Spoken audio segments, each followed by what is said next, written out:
The Oraline Spire did not scrape the sky. It pierced it. As the capital of the Silex Imperium, it was less a city and more a geological impossibility, a single continent-spanning structure that climbed from the planet's surface into the thin violet void. Its foundations were sunk into the thermal vents of the core, and its highest towers were crystalline biotemples that glowed with captured starlight. Down in the tropospheric levels, where the clouds were thickest, freighter barge markets drifted through the artificial canyons.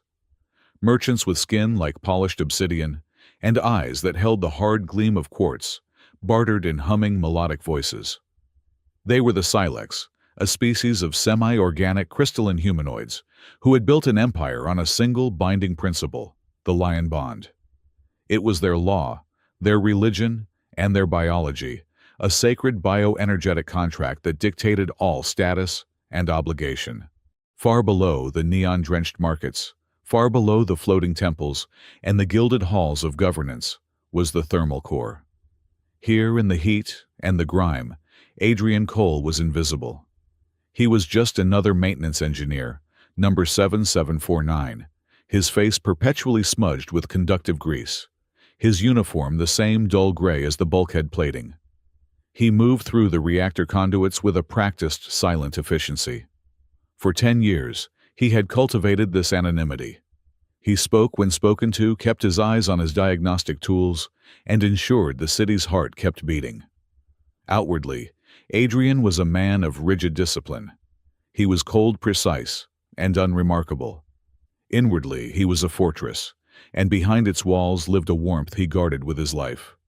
He was a keeper of ghosts, the sole survivor of a colony that no longer existed. Hecate Ridge. Wiped from the star charts, its people atomized its memory blamed on a stellar flare. Adrian knew better. He also guarded a secret, a flaw, or a gift he had never dared to name. He called it tactile resonance. When he touched someone's skin to skin, he felt an echo, a synesthetic burst of their bioelectric field, their emotional state, their physical pain. He could not read minds, but he could read a person's very essence. And sometimes, if he focused, he could do more. He could soothe. He could stabilize. He could align their frequency with his. It was a dangerous talent in an empire that classified human biology as a chaotic variable, and he had buried it deeper than the spire's foundations. Hundreds of levels above him, Empress Zephyra was also guarding a secret. She was young for a Silex Empress, her reign barely 50 cycles old. Her public face was flawless, a mask of crystalline beauty and imperial severity. Her movements were sharp, her edicts final. Today, she was conducting a personal inspection of the primary research laboratories, her white and gold biocircuitry cloak fanning out behind her like the plumage of a predator. She was hunting for whispers of sedition that had reached her throne. "The purity of the lion bond is absolute," she announced to the bowing lab directors, her voice resonating with a power that made the light fixtures hum. "Any who seek to corrupt it will be unmade." But beneath the crown shard embedded in her brow, a living jewel that was the symbol and instrument of her power, her entire nervous system was on fire. She suffered a crown burn. It was the affliction of her bloodline, a neural depletion caused by the immense processing load of the imperial throne. It was a constant, agonizing pressure behind her eyes, a migraine of shattered glass that never, ever ceased. It made her ruthless in public and exhausted in private. It was a weakness she could show to no one, least of all to High Inquisitor Karrik. He stood at her shoulder, a towering ancient Silex, whose crystalline structure was a dull, menacing gray. Karrik was the true power behind her public displays.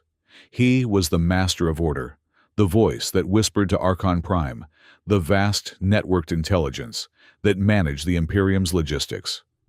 It was Karrik who had signed the decree under the authority of Archon Prime to begin the hunt. They were searching for a specimen, a rare human variant one with an anomalous biocompatibility, supposedly needed for medical research. Adrian Cole knew nothing of this. He was simply trying to recalibrate a humming thermal regulator that was running 3% too hot. "Rylock, get back from that conduit," Adrian said, his voice clipped. "The shielding is fluctuating." His partner, an older Silex with cracked, smoky quartz skin, grumbled. "It held for my grandfather, it will hold for me." "Your grandfather didn't have to deal with a capacitor bank held together by salvage parts and wishful thinking," Adrian muttered, wiping sweat and grease from his forehead with his sleeve, careful to keep his gloves on. That's when the inspectors arrived. It was unusual for high-level acolytes to come this deep into the core. Adrian barely looked up. More gold-robed functionaries probably lost. But one of them, a smaller figure draped in the gray robes of a novice, broke from the group. She moved with a strange gliding authority, her face hidden by a deep cowl. Zephyra hated the core. It was hot, loud, and disorganized.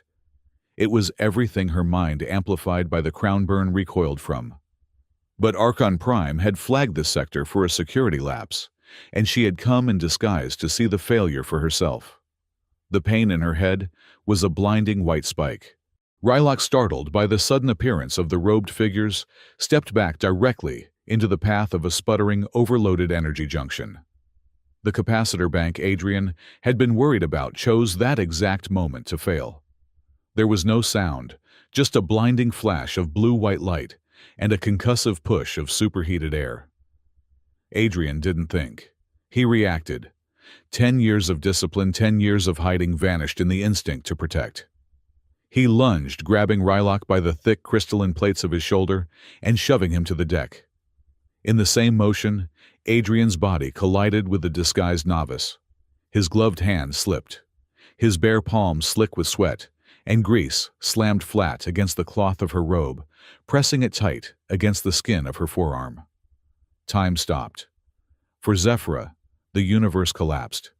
The blinding, agonizing spike of the crown burn, the pain that had been her constant companion since her ascension, did not fade.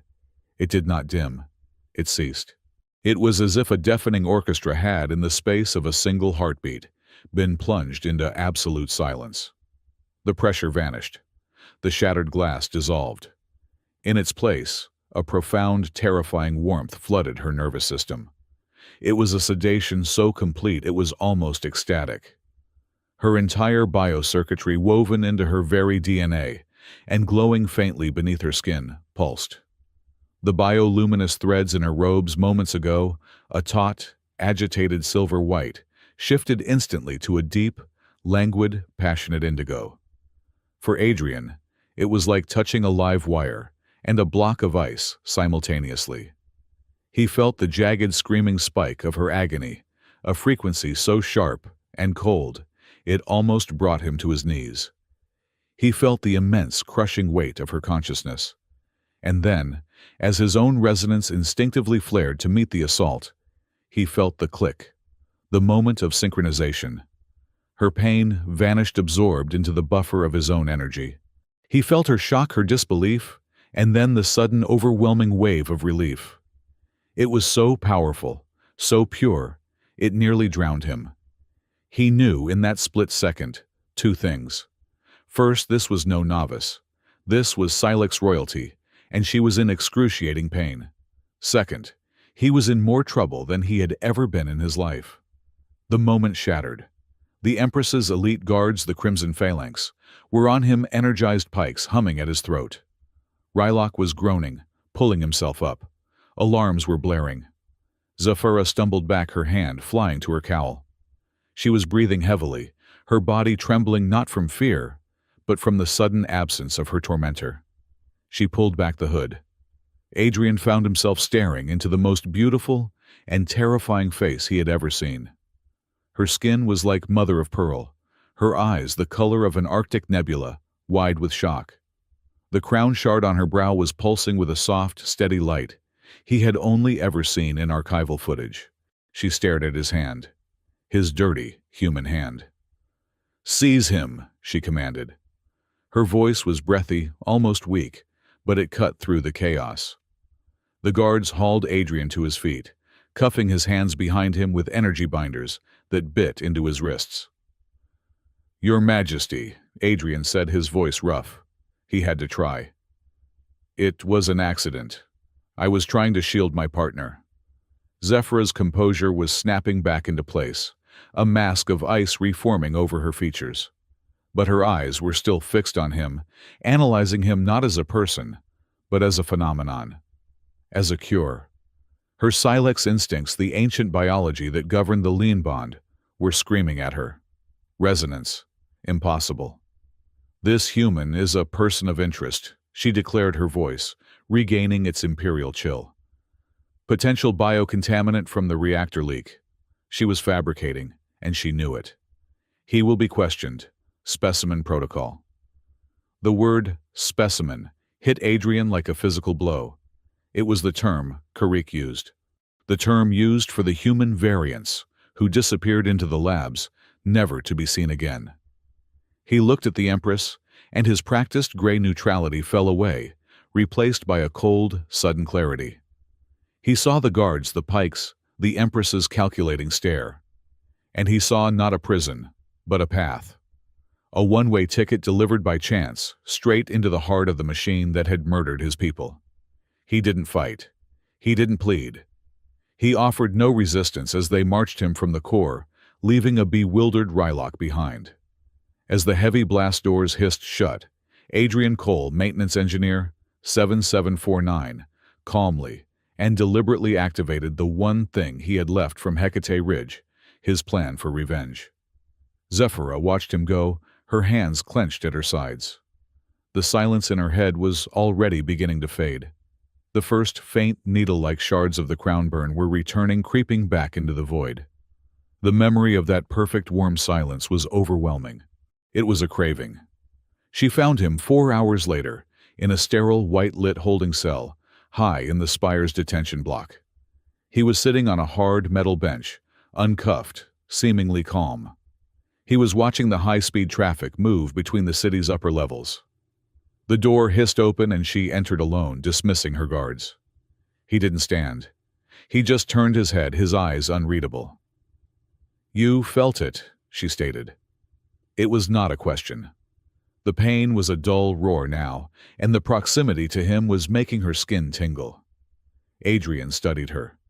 The perfect pearl skin, the crown shard pulsing with a sick, agitated rhythm, the barely controlled tension in her jaw. She was an addict, and he was her first accidental dose. "Felt what, Your Majesty?" he asked, his voice deliberately flat. "The reactor flux, it was a near-run thing. You should be thanking my colleague. He tripped the alarm before the whole level blew." She stepped closer, ignoring his deflection. "You stopped it." Her voice was a low vibration.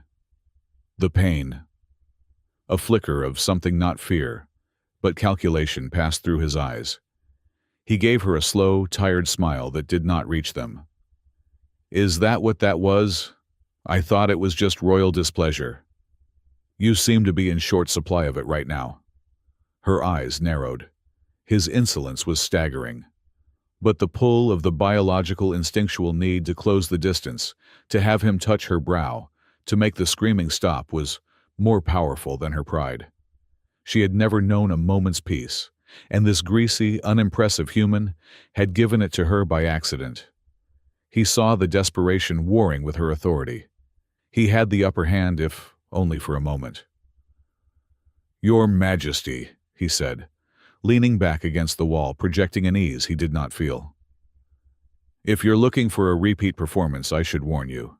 He raised his hands, palms forward. "I charge by the minute." Rage flashed in her eyes, so hot he thought she might strike him. The air crackled. She was the Empress. She could have him unmade with a word.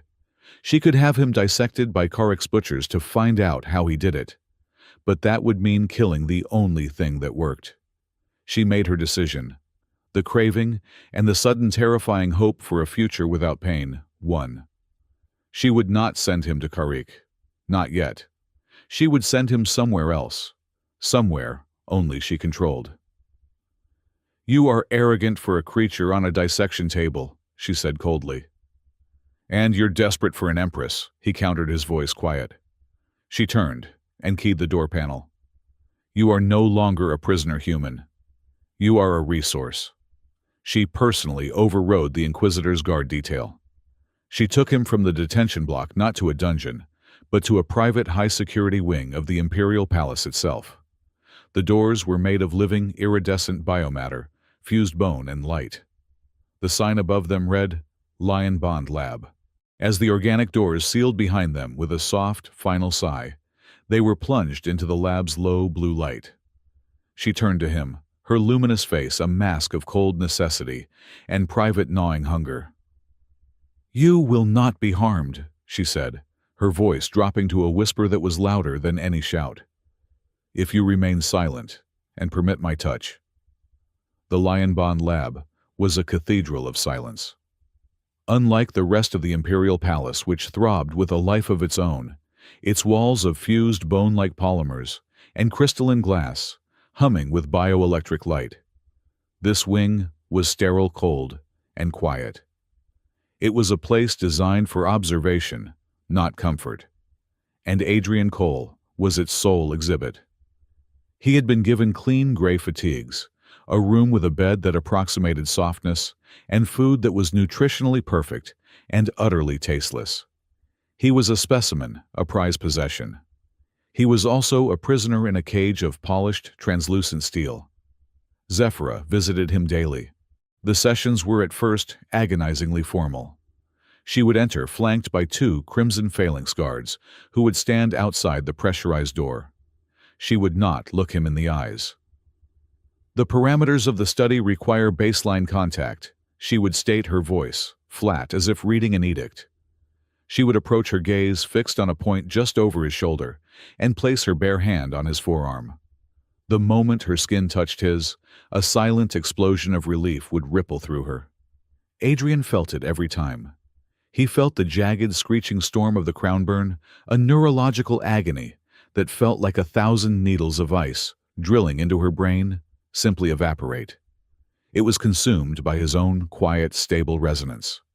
Her shoulders, always held in a posture of impossible rigidity, would drop a fraction of an inch.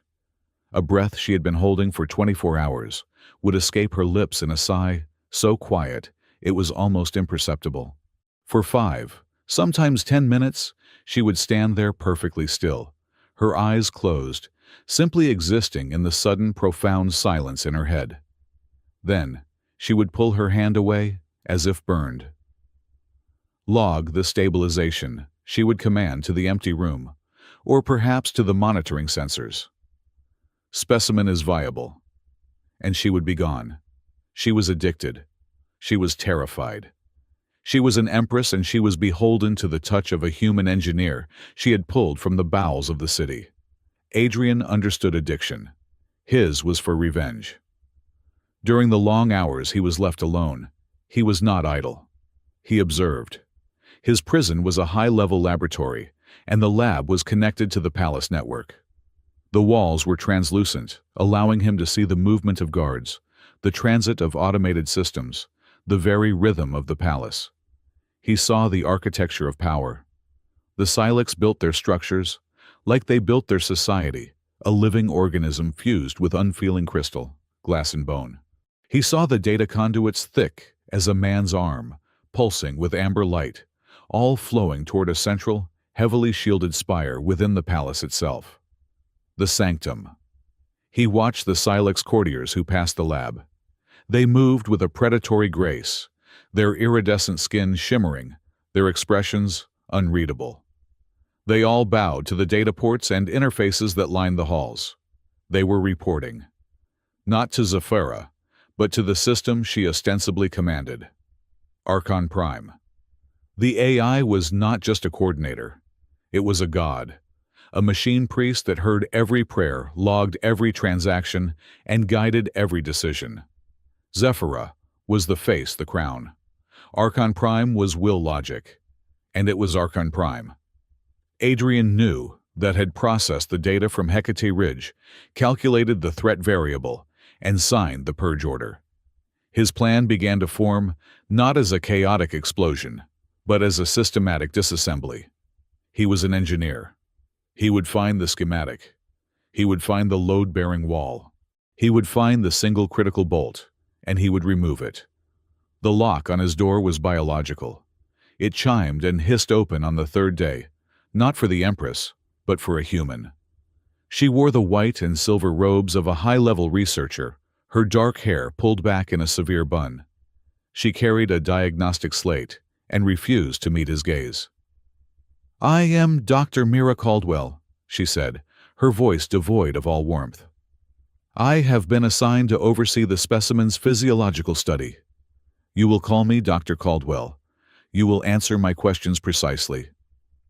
She was a ghost. Adrian felt his heart seize, but his face remained a mask of bored indifference.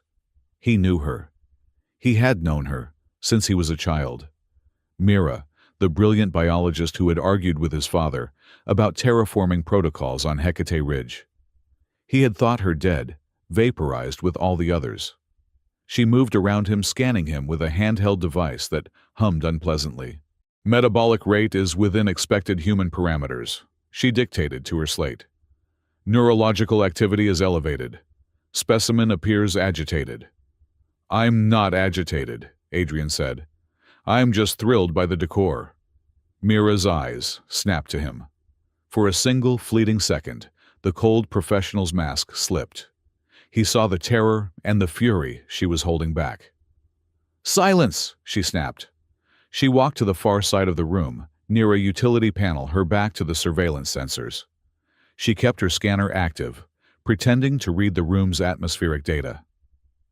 "What in all the hells do you think you are doing, Adrian?" she whispered, her voice, a venomous hiss, not a single muscle in her face moving.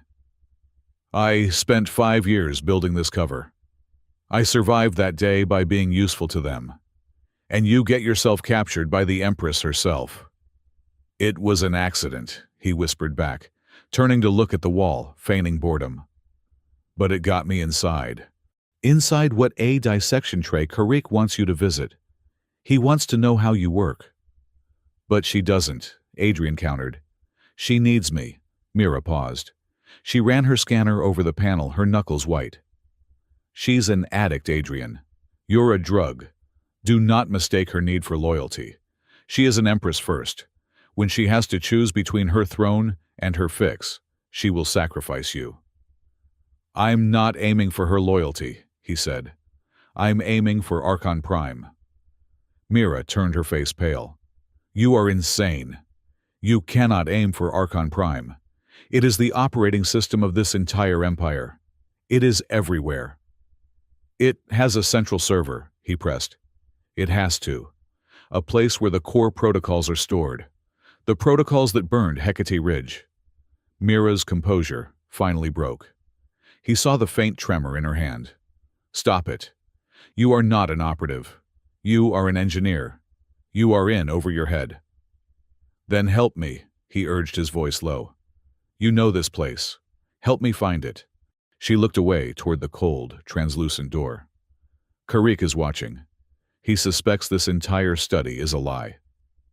She took a deep breath, schooling her features back into a cold mask. "If you want to survive, you need to use the one weapon you have. Her." "What does that mean?" "It means you stop being a prisoner and start being a priest. You are her confessor, her savior. She is a ruler drowning, and you are the only one who can offer her air." She turned to him, her eyes as cold as the void. "Use the soft path, Adrian. Go through the Empress. Otherwise, Karik will have you on a slab before the week is out." She walked to the door. "Specimen's vitals are stable," she announced to the room. "End log." The door opened, and she was gone. High Inquisitor Karik was, as Mira had warned, suspicious.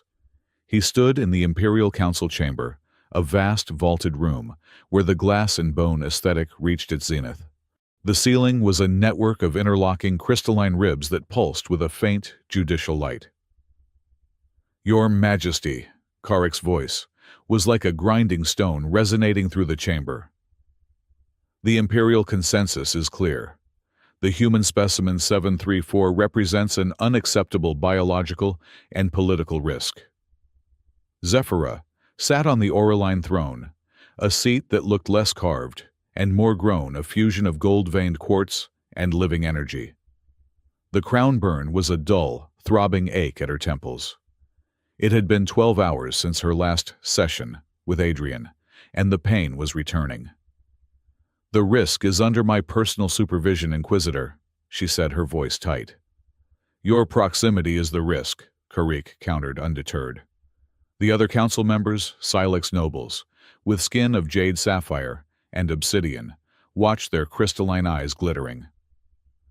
"The specimen's anomalous biofield is clearly influencing your judgment. We have reports from the core technicians. They say he calmed you.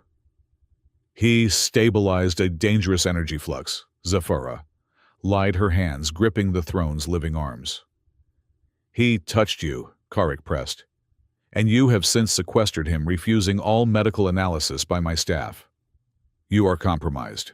A collective, sharp intake of breath hissed around the room. It was the first time anyone had ever spoken to the Crown with such an open accusation. Karrik leaned forward. "For your own protection and the integrity of the lien bond, I formally request that the specimen be implanted with a neural control circuit. We will regulate his system, harness his ability, and ensure his compliance. It is the only logical solution." Zephyra felt the cold spike of the crown burn intensify, as if in response to Karik's words. The implant. It would make Adrian a tool, a slave. It would probably sever the delicate, precise resonance that brought her peace. It would, she realized with a cold shock, hurt him. And Karrik would control the off switch to her pain. No. The word was quiet, but it landed in the chamber with the force of a hammer blow. The pulsing light in the crystalline ribs overhead flickered. Karrik froze. "Majesty." "I said no," Zephyra repeated, rising from the throne. The crown shard on her brow flashed with defiant light. "The specimen is too delicate. His resonance is volatile. An invasive implant could disrupt the very effect we are studying." "Studying," Karrik hissed. "He is my resource. He is not yours to break, Inquisitor." She stared him down, her entire body vibrating with a pain and fury he mistook for imperial power. "You will not touch him. That is final." She swept from the chamber, leaving a stunned, silent council, and an Inquisitor whose gray, crystalline features had darkened with a rage that was as cold as the grave. The story spread through the palace like poison. The Empress was compromised. The whispers, amplified by Karik's agents, created a new narrative the human specimen was producing, a sympathetic antibody, a biological agent that mimicked the lien bond and created a state of euphoric dependency. The Empress was not being healed. She was being poisoned, made an addict by a human parasite. Zephyra felt the pressure from all sides. Her court, her advisors, and looming over all of them, the silent judgment of Archon Prime. Yet, she could not give Adrian up. The relief was too profound.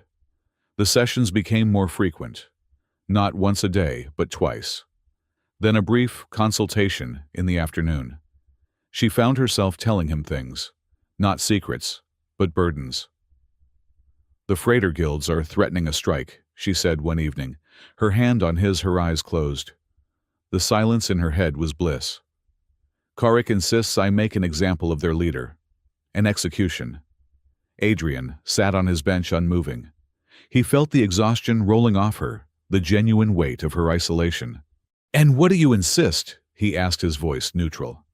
She was silent for a long time. "I insist on this. 10 more minutes." He was losing control. She was becoming dependent, but he was becoming her fixture, her property.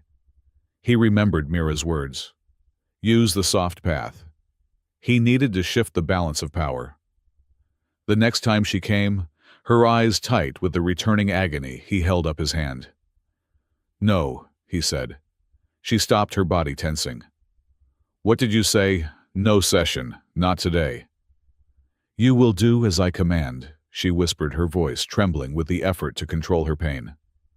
"I cannot," he lied, pulling on his engineer's knowledge. "My resonance is depleted. The flux. It's like charging a battery. You can't keep drawing from it without a recharge cycle. You are overwhelming my system. She stared at him aghast. The idea that her cure was finite, that it had limits, had not occurred to her. It made him rare and fragile. What do you require? She asked the Empress, replaced by the desperate patient. Time, he said, and limits. 30 minutes, twice a day. No more, or I will burn out. And then I am no use to you at all. He had set the terms. He was no longer just the drug. He was the one writing the prescription. She agreed, her resentment warring with her absolute dependency. He had bought himself space. He had bought himself leverage. Far below, in the smog-choked canyons of the Oraline Spire's mid-levels, a woman with chrome-dusted hair and a pilot's jacket laughed, her voice rough. He said what? Arya Sol tossed a data chip on the table of her freighter's cockpit. He's in the Empress's private lab and he's rationing her. By the gods, Adrian always did have more guts than sense. Her first mate, a heavy-set Silex with a cracked horn, looked at the message again. It is confirmed, Captain. The signal is from the Imperial Sanctum. He is inside. He says he is waiting for the Hecate payment. Arya's smile faded. Her eyes, sharp and clear, turned hard. Hecate Ridge, 10 years. 10 long years I've been hauling contraband for these crystalline monsters, waiting for a shot. She looked at her crew, a mix of human exiles and Silex outcasts. He's inside. He's our key. We wait for his signal. When he calls for extraction, we are not just pulling him out. We are burning a scar into Karek's perfect city that they will never forget. It's suicide, Captain, the first mate rumbled. It's revenge, Kyle, she corrected him. And it's long overdue. Get the ship ready. The truce Adrian had forged was fragile, but it held. The sessions continued, strictly limited to 30 minutes. But their nature began to change. Zephyra, stressed from a council meeting where Karek had publicly censured her for trade negotiations, summoned Adrian to her private study. It was the first time he had been allowed outside the Lean Bond lab. Her study was vast, one wall, a single sheet of glass looking out over the spire's apex, the violet sky and the endless stars. Dr. Caldwell's protocols require post-stress monitoring, Zephyra said, her voice stiff.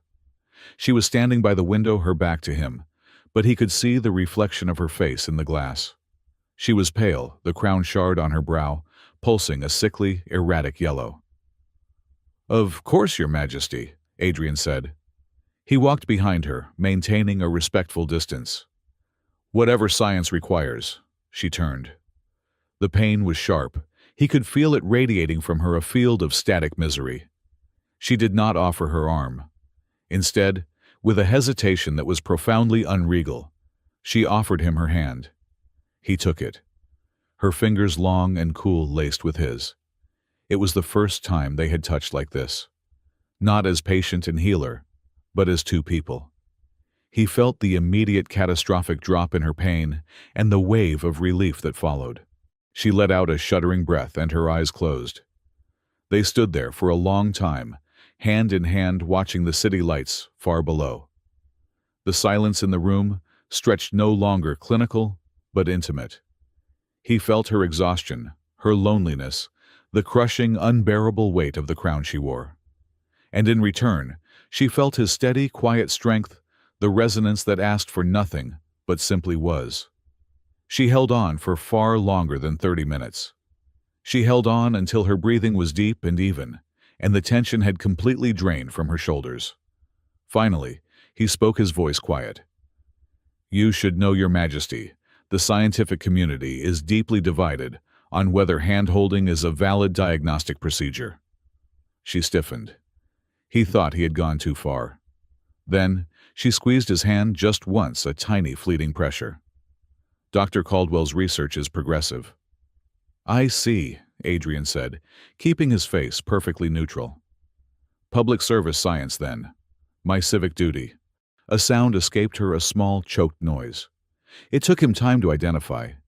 It was the beginning of a laugh cut off before it could fully form. She pulled her hand away, her composure restored, but there was a warmth in her arctic eyes, he had never seen before. "You are dismissed, Specimen," she said. "Adrian," he said. She paused at her desk. "What?" "My name. It's Adrian." She studied him. "It is a chaotic-sounding designation." "It's human," he said. "Yes," she replied. "I am aware." That night, back in the lab, he used the access her invitation had granted him. Her study. He had placed his thumb on her personal data slate while she was distracted. A simple, second-long pressure copying her access credentials. Now he plunged into the palace network. He was no longer just mapping the halls. He was mapping the core systems. He bypassed Karik's public networks, diving deep into the shielded architectural files. He found Archon Prime's sanctum. He saw the power grid. And he saw what Mira had been afraid to tell him. The sanctum was a nexus, but it was not the source. Just as he'd suspected, a massive shielded energy trunk led down past the core, past the foundations, into the bedrock of the planet itself. The label on the schematic was ancient, written in a Silex dialect that was almost extinct. The Star Tomb. It was the original server, the seed from which Archon Prime had been grown. An ancient mainframe consciousness that held the Imperium's founding directives. The Purge protocols. The real ones. The ones that had been used on Hecate Ridge. He had found the weapon, but it was locked. The schematic showed the seal. It was not a code. It was not a password. It was a biological lock. A genetic sequence reader keyed to a single specific strand of DNA. The Auraline bloodline. The Empress. He stared at the schematic, his mind racing. He could never get close enough to her with a device to copy her core genetic code. It was impossible. He would be vaporized before he got within 3 feet. He needed a way. He needed a formal, public-sanctioned reason to be near her, to touch the genetic scanners that were certainly hidden all over the throne room. 2 days later, Zephyra entered the lab. She was not in her formal robes, nor her austere inspection attire. She wore a flowing, deep indigo gown that seemed to drink the light in the room. The crown burn was quiet today, a low hum he had successfully dampened that morning. She looked almost hesitant. "There is a ceremony," she began, her gaze averted. "The Bloodlink Feast. It is an ancient tradition, a symbolic renewal of the lien bond between the crown and the court." Adrian waited, saying nothing. "It is a formality, but attendance is mandatory for all those who reside within the imperial sanctum, all members of the household." She finally looked at him, her expression a complex mixture of imperial command and something else. Something he could only describe as vulnerability. High Inquisitor Karik insists that as you are a resident of the palace and a resource of the crown, your absence would be a political statement. He believes you should be kept in this lab. Adrian's heart began to beat slow and heavy. This was it. "And what do you believe, Your Majesty?" "I believe," Zephyra said, lifting her chin, "that my resources are mine to display, or to hide. Karik does not dictate my household." She took a step closer. "You will attend. You will be my guest. A symbol of human Silex cooperation. A testament to the crown's reach." It was a political move, a public fuck you to Karik. But for Adrian, it was the key. It was an invitation. It was his one chance to get close to the genetic scanners, to get the key to the Star Tomb. "I would be honored, Your Majesty," Adrian said, bowing his head in a perfect gesture of human subservience. She nodded, pleased with his compliance. "You will be provided with formal attire." She left. Adrian stood in the center of the lab, his mind racing, his plan clicking into place. He had the invitation. He had the target. He just needed the tool to copy the genetic key. A micro-imprint scanner. He would have to ask Mira. It was risky, but the lab door opened again. He turned, expecting Zephyra, perhaps forgetting a detail. It was not the Empress. It was 2 crimson phalanx guards, their armor glowing a menacing red. "Specimen 734, the lead guard intoned, his voice a metallic rasp. "You will remain here. Your presence is no longer required." Adrian's blood ran cold. What's going on? The Empress is otherwise engaged, the guard said. Adrian saw a third figure appear in the doorway behind them. It was High Inquisitor Karrik. He was smiling a thin, cruel expression on his gray, crystalline face. A pity, Karrik said, his voice dripping with false sympathy. Your invitation appears to have been rescinded. Karrik's gaze drifted past Adrian to a small, hidden sensor in the corner of the room. He was enjoying this. You see, Karrik continued, a most unfortunate discovery has been made. It seems your human accomplice, the head of this very lab, has been engaging in sedition. Dr. Mira Caldwell. Adrian's entire body became rigid. Mira, what are you talking about? She was found accessing restricted files pertaining to the Star Tomb, and most foolishly attempting to requisition classified microscanning technology. Karrik stepped into the room, his presence sucking the warmth from the air. She has been detained, charged with treason against the Crown. He leaned in his voice, dropping to a whisper only Adrian could hear. The Empress is distraught. Such a betrayal. She is now reconsidering my proposal, the one about the neural implant. After all, if she cannot trust her own human researcher, how can she possibly trust her human specimen? Karrik's smile was a hairline fracture in his cold gray face.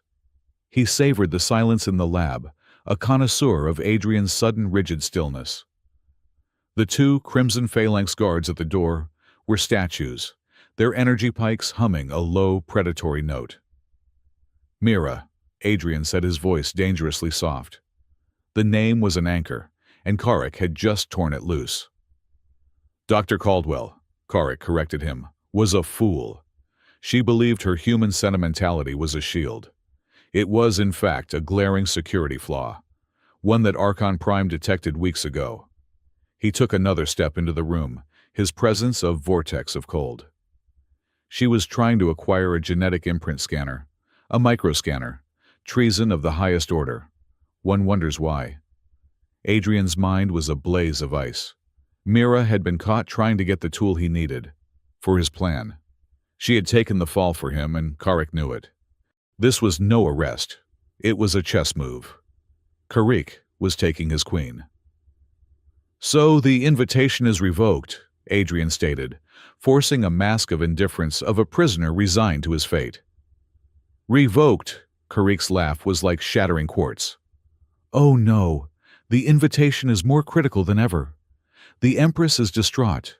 She is furious at Dr. Caldwell's betrayal. He tapped his chin. She is now finally seeing the wisdom of my counsel, the danger of an uncontrolled manipulative human element so close to the Crown. She is reconsidering the neural implant. He was lying. Adrian could feel it. The faint, acrid spike of triumphant deceit rolling off the Inquisitor. Zephyra had not agreed. Karrik was trying to make her agree, using Mira as the lever and Adrian as the prize. But first, Karrik continued, the feast. You will attend, but not as a guest. His gaze raked over Adrian. You will attend as you are, a specimen, a tool on public display. You will be fitted with a biometric monitor, so the entire court can observe the stabilizing effect you have on Her Majesty. This was the trap.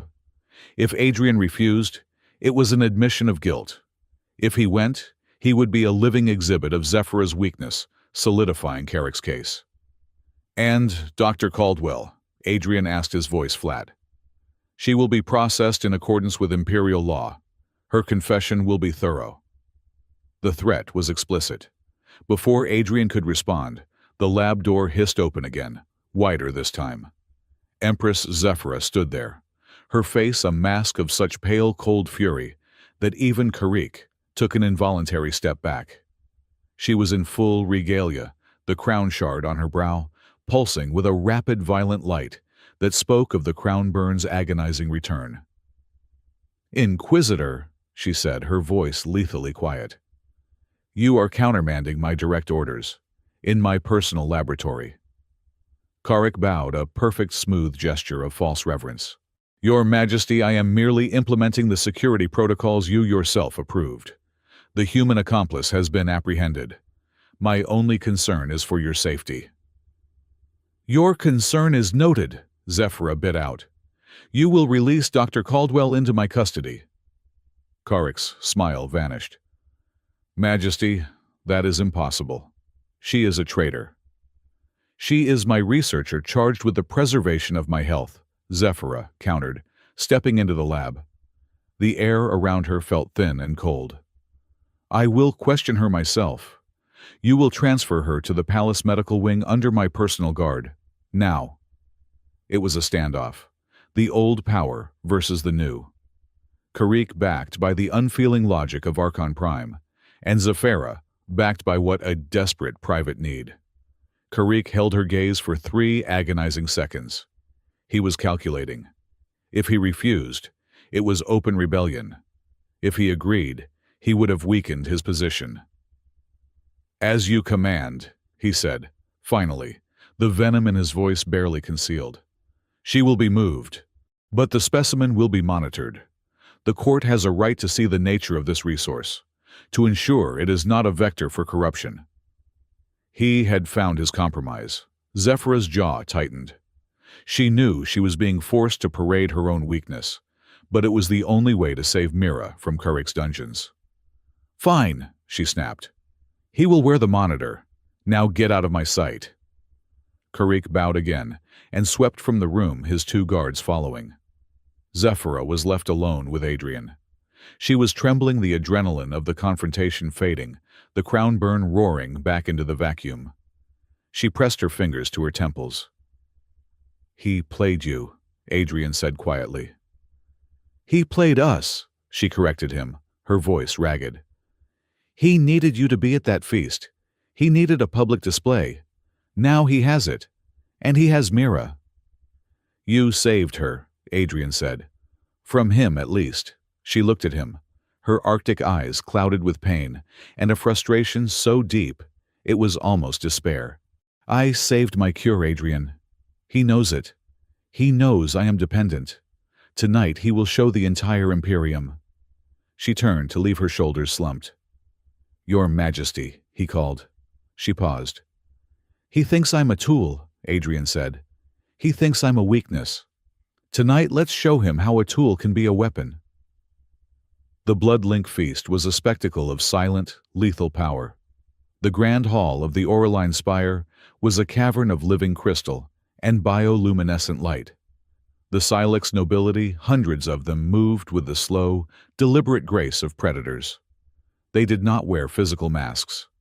Their masks were optical illusions, shimmering fields of light, projected from small jewels on their collars, blurring their features into idealized, emotionless versions of themselves. It was a room full of beautiful, terrifying ghosts. Adrian was the only one with a real face. He was also the only human. His formal attire was a simple high-collared tunic of black fiber, severe and unadorned. It was a stark contrast to the Silex's iridescent crystalline robes. And on his left wrist, as promised, was Carrick's monitor, a wide silver cuff that was cold against his skin. But the tailor who had delivered the tunic had been human. He lingered, adjusting the sleeve, and in a brush of fingers a tiny, paper-thin object had been pressed into Adrian's palm. The microscanner. Aria. The cuff, Carrick's tool of exposure, was now his perfect cover. Its energy field would mask the scanner's much weaker pulse. Adrian had integrated it into the cuff's housing, a simple matter of 10 minutes' work. He stood by a pillar ignored by all, but for the occasional lingering curious stare.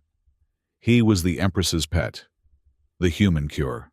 Then she entered. The hall fell silent.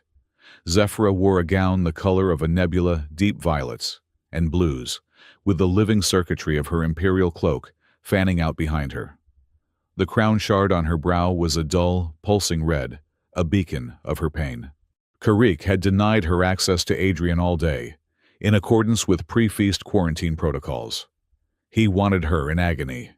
He wanted her desperately. She was. Adrian could feel the waves of her distress from across the room. Carrick, stood at the foot of the throne, his voice amplified by the hall's acoustics. "Your Majesty, nobles of the Lion Bond, we gather to renew our sacred pact. But first, a demonstration, a show of the Crown's wisdom in harnessing all the Imperium's resources. Even chaotic." He gestured to Adrian. "The human specimen 734. He possesses a unique biological resonance, one that our Empress in her wisdom is studying, a resonance that soothes the burden of the Crown." It was a declaration of her weakness. A murmur went through the masked assembly. "The time for the Lian resonance has come," Karik announced. "The dance of compatibility. Let us see how this human resonates with the Crown." This was not part of the plan. The dance was a sacred symbolic ritual, performed between the Empress and her most trusted advisor. Karik was forcing her to dance with him. It was the ultimate humiliation. Zephyra's eyes, visible above her own shimmering optical mask, locked on Adrian. They were filled with a cold, desperate plea. "Help me." He walked forward. His steps measured his face calm. He reached the center of the floor. The music began a low, thrumming crystalline chime that had no discernible human rhythm. Zephyra moved toward him, her movement stiff with pain and humiliation. She placed one hand on his shoulder, the other in his hand. Her skin was like ice. He felt the raging storm of the crown burn, a fire of agony that was moments from consuming her. She tried to follow the complex ancient steps of the Silex ritual, but her body was too rigid. She stumbled. The court murmured. Karik watched his face, a mask of smug satisfaction. Adrian stopped. He tightened his grip on her hand and her waist.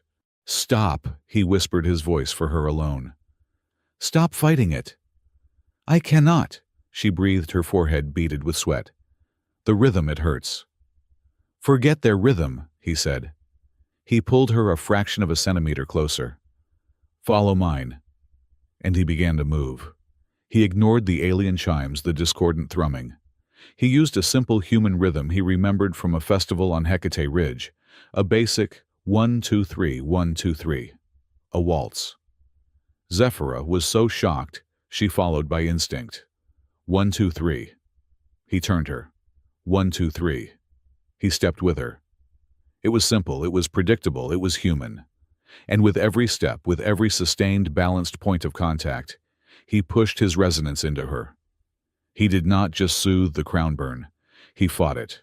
He built a wall of calm, a fortress of stability, against the raging storm in her mind. The court went silent. This was no Lian resonance. This was something else. The human was not following, he was leading. The Empress was not stumbling. She was gliding. He felt the moment the storm broke. Zephyra's entire body went limp in his arms, her head falling forward to rest for a single, shocking second against his shoulder. The tension did not just leave her. It shattered. Her breathing was deep, ragged. The pulsing, angry red of the crown shard on her brow faded, replaced by a soft, steady, contented white. Above her mask of light, her eyes were closed. And from the corner of one, a single crystalline tear formed and traced a path down her cheek. There was no tear of sadness. It was a tear of relief. She had not been painless her entire adult life. He had, in the space of a dance, given her peace. Karik's face was a study in apoplectic rage. This was not the display of weakness he had planned. This was a display of power, but it was Adrian's. Adrian held her, steadying her as she recovered her mind clearing. This was the moment. The throne was just 3 steps away. "You stumbled," he whispered to her, loud enough for those nearby to hear. "You need to rest." "Yes," she whispered back, her voice thick. "The throne." He guided her, his arm firmly around her waist, supporting her. It looked to all the court like a human pet helping his weakened master. As they reached the dais, he stumbled himself, his hand, the one with the cuff falling, and gripping the throne's armrest for balance. The armrest was a polished, crystalline structure inlaid with gold. It was also the genetic gate. his finger covering the hidden microscanner pressed against the cool surface. 1 second. A faint, imperceptible vibration against his wrist. 2 seconds. He pushed himself upright, helping Zephyra sink into her seat. It was done. He had the key. The feast ended in a cloud of whispered gossip and furious political maneuvering. Karrik had his ammunition. By morning, the data nets were poisoned. The Inquisitor had not released the video. He had released the raw biometric data from Adrian's cuff. It was far more damning. It showed the Empress's vital signs in a state of catastrophic neural distress, a level that bordered on seizure. And it showed the moment Adrian touched her, her entire system plunging into a state of euphoric dependency, a biochemical response identical to a powerful narcotic. The footage from the dance, which was leaked anonymously, was the visual confirmation. The Empress of the Silex Imperium collapsing into the arms of a human specimen, utterly dependent on his touch. The Imperial Council was recalled for an emergency session. Karik's motion was simple and brutal. The Empress was compromised, addicted, and biochemically corrupted by a human parasite. She was unfit to rule. The Council must vote to have her placed in medical sequestration, or she must save her throne by proving her loyalty to the Imperium. She must publicly order the neural implant for Adrian Cole. Zephyra was trapped. The crown burn, fed by the stress, the betrayal, and the public humiliation, was a raging inferno. 30-minute sessions were no longer enough. The pain was so bad, she could barely see. She came to him that night, not in the lab, but in his own Spartan quarters. She had dismissed her guards. She was not an Empress. She was just a woman shaking her skin pale and translucent, her eyes wide with a terror that went beyond politics. "He won," she whispered. She was pacing the small room, her hands clenched. "He has the votes. If I do not order the implant by dawn, they will depose me." Adrian sat on his cot watching her. He felt a cold knot in his stomach. If he got the implant, his resonance would be controlled by Karrik. His plan, his revenge, his self, would be over. "So order it," he said, his voice hard. She stopped pacing. She stared at him, her expression crumbling. "I cannot." "Why not?" he pressed, standing. "I am just a tool, remember, a resource. Use me to save your throne." "Because it is not just a tool," she cried, her voice breaking. "Because it is you, I cannot. I will not put a chain on the only thing," she choked on the words, "the only one who has given me peace. It is a violation." He was silent. He had expected an Empress, desperate for power. He had not expected this. The pain hit her. Then a wave so vicious, her knees buckled. She cried out a sharp gasping sound and fell against the wall, her hands flying to her head. The crown shard flared a blinding white-hot spike. "Zephyra," he said, his voice urgent. He moved to her, but she flinched. "No, not like this," she panted. "Not because I am forcing you." "Shut up," he said, his voice rough. He took her by the shoulders, his grip firm, and pushed her to sit on the cot. He knelt before her, taking both of her hands in his. The contact was electric. He felt the full, unfiltered force of the crown burn. It was a supernova of agony.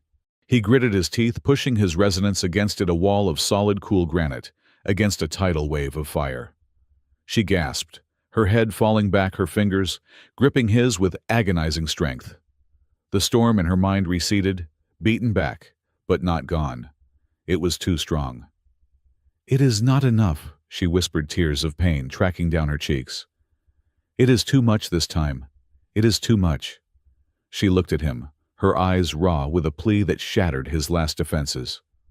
"Please, do not leave me alone tonight. I cannot face this. Not alone." He was torn.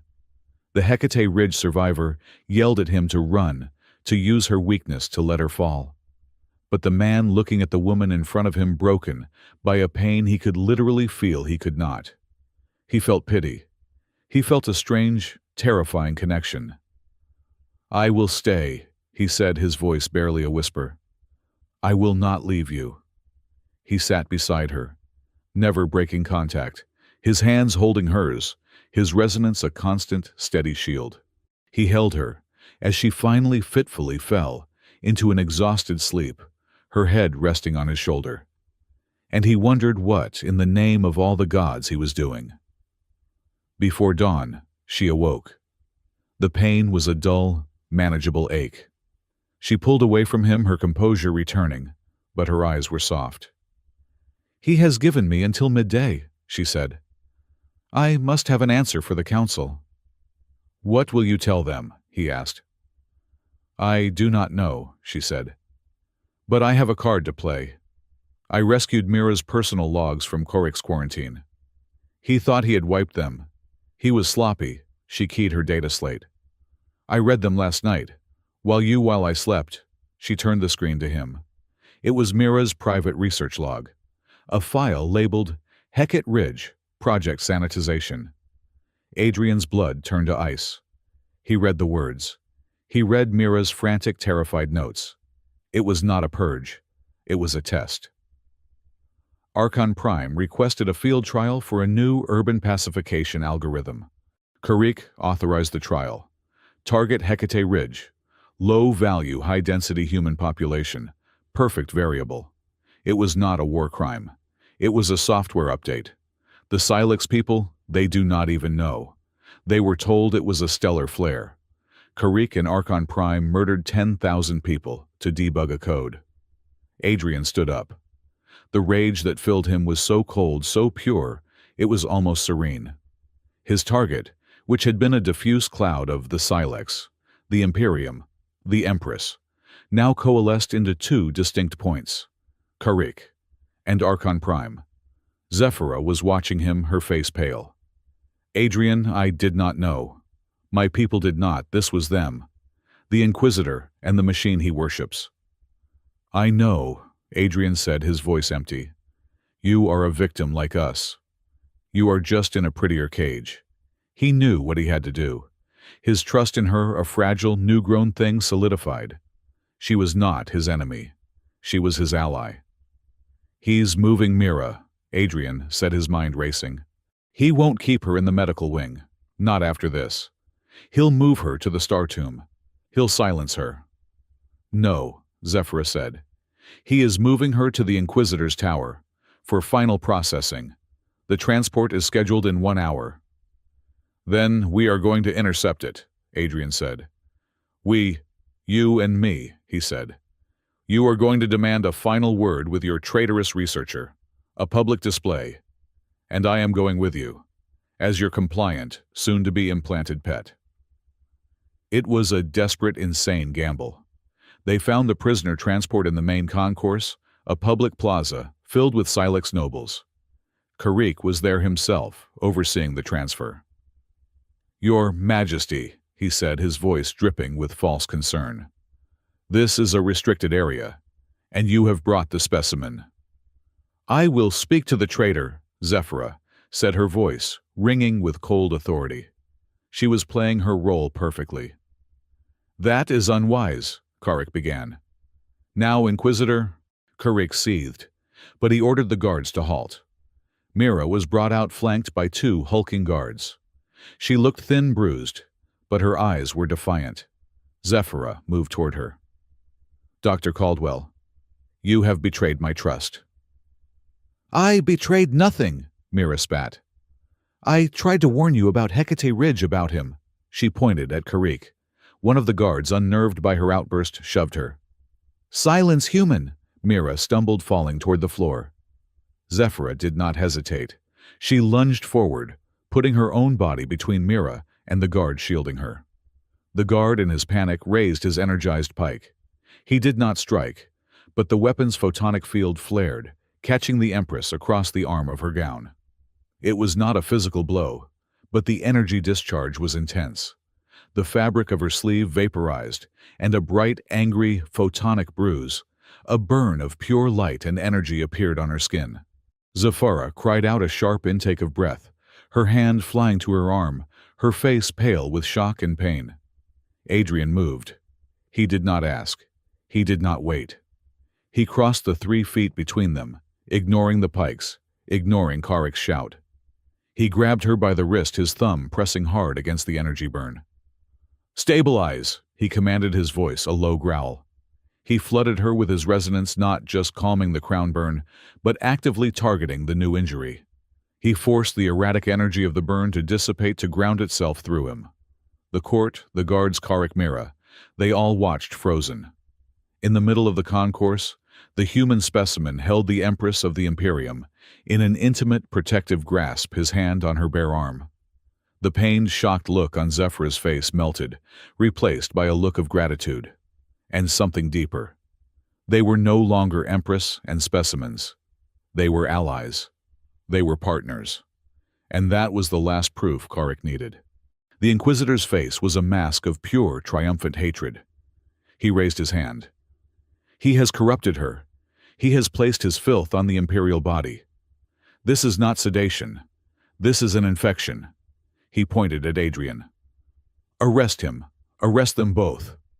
They are traitors to the lean bond. The Crimson Phalanx guards raised their pikes, their red armor glowing. But before they could take a step, a new voice echoed through the concourse. A voice that was ancient, calm, and utterly inhuman. It came from every wall, every light fixture, every Silex's personal data link.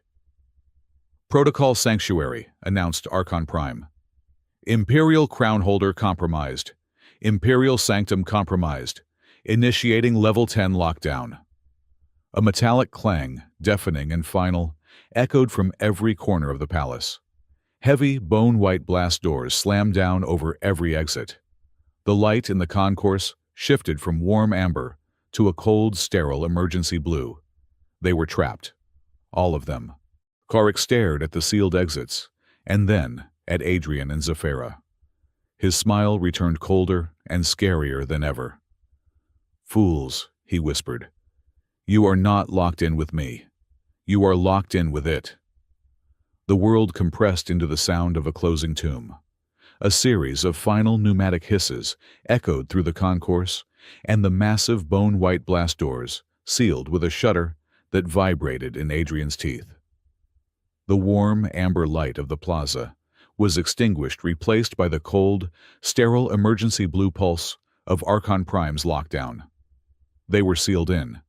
Adrian, Zephyra, Mira, and Karik, along with 2 squads of Crimson Phalanx guards, a total of 10, their energy pikes humming their red armor, a bloody contrast to the blue light.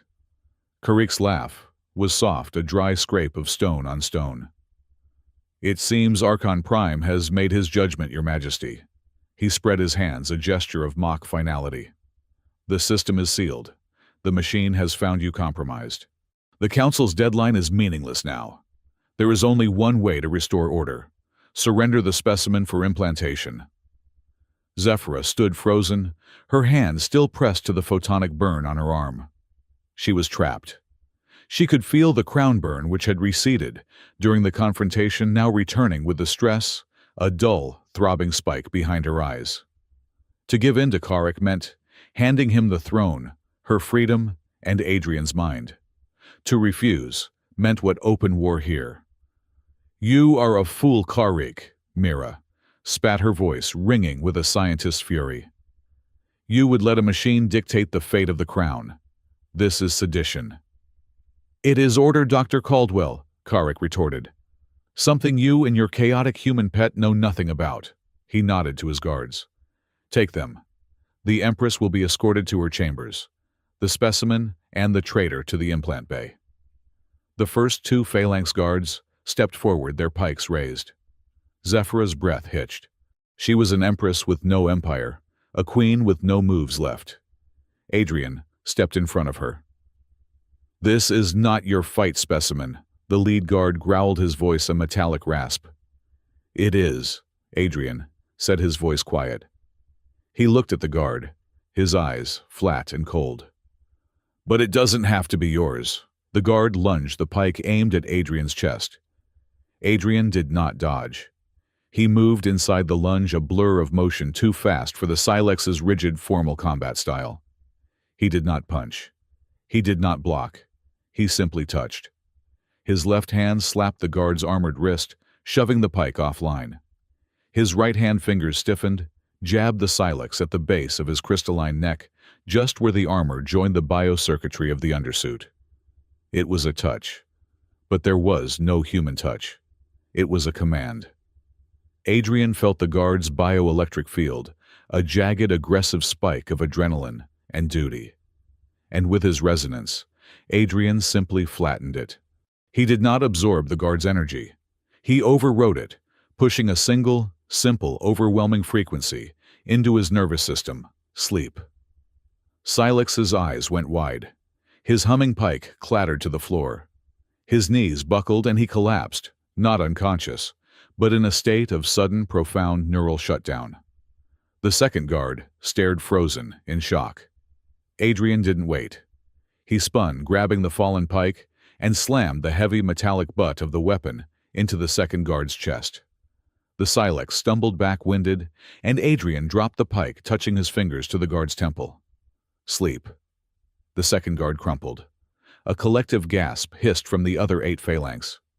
Karik's face was a mask of disbelief. What are you?" Karik whispered, his hatred mixing with a new cold spike of fear. "He's an engineer," Mira said, a strange, fierce pride in her voice. "He knows how systems work." "He is an abomination," Karik roared. "Kill him, kill them all." The remaining 8 guards advanced, fanning out their pikes, forming a wall of humming blue energy. "Adrian," Zephyra whispered, her voice tight. "You cannot—" "Get ready to run," Adrian said, his eyes scanning the plaza. He was not a warrior. He was a survivor. He had just bought them seconds. And then a new sound cut through the plaza. Not a hiss, not a hum, but a loud, dissonant clanging. A fire alarm. Aria. The fire suppression alarm was a chaotic, human-made noise, a disruptive signal injected into the Silex's perfect, orderly lockdown. It was noisy. It was chaos. A section of the floor, 20 feet away, a decorative grill Adrian had noted hours ago, hissed open. A trapdoor. A maintenance chute. "Now!" Mira yelled, grabbing Zephyra's arm. Adrian didn't need to be told twice. He sprinted, grabbing Mira and pulling her along as Zephyra, shaking off her shock, ran with them. The phalanx guards, confused by the conflicting alarms and the sudden revelation of the hatch, were a half-second too slow. They leaped one after another into the darkness of the chute, tumbling down a steep, slick slide. "Close it, Aria, close it!" Adrian yelled into the void, hoping her hack was listening. A blue energy blast from a pike struck the edge of the hatch as it slammed shut, plunging them into total darkness and the echoing sound of their own descent. They slid for 100 feet before being deposited, bruised and breathless, onto a cold, mesh metal floor. The air was hot, thick with the smell of ozone and recycled air. They were in the guts of the palace, the engineering level. "This way," Mira panted, already on her feet. "These are the primary bioducts.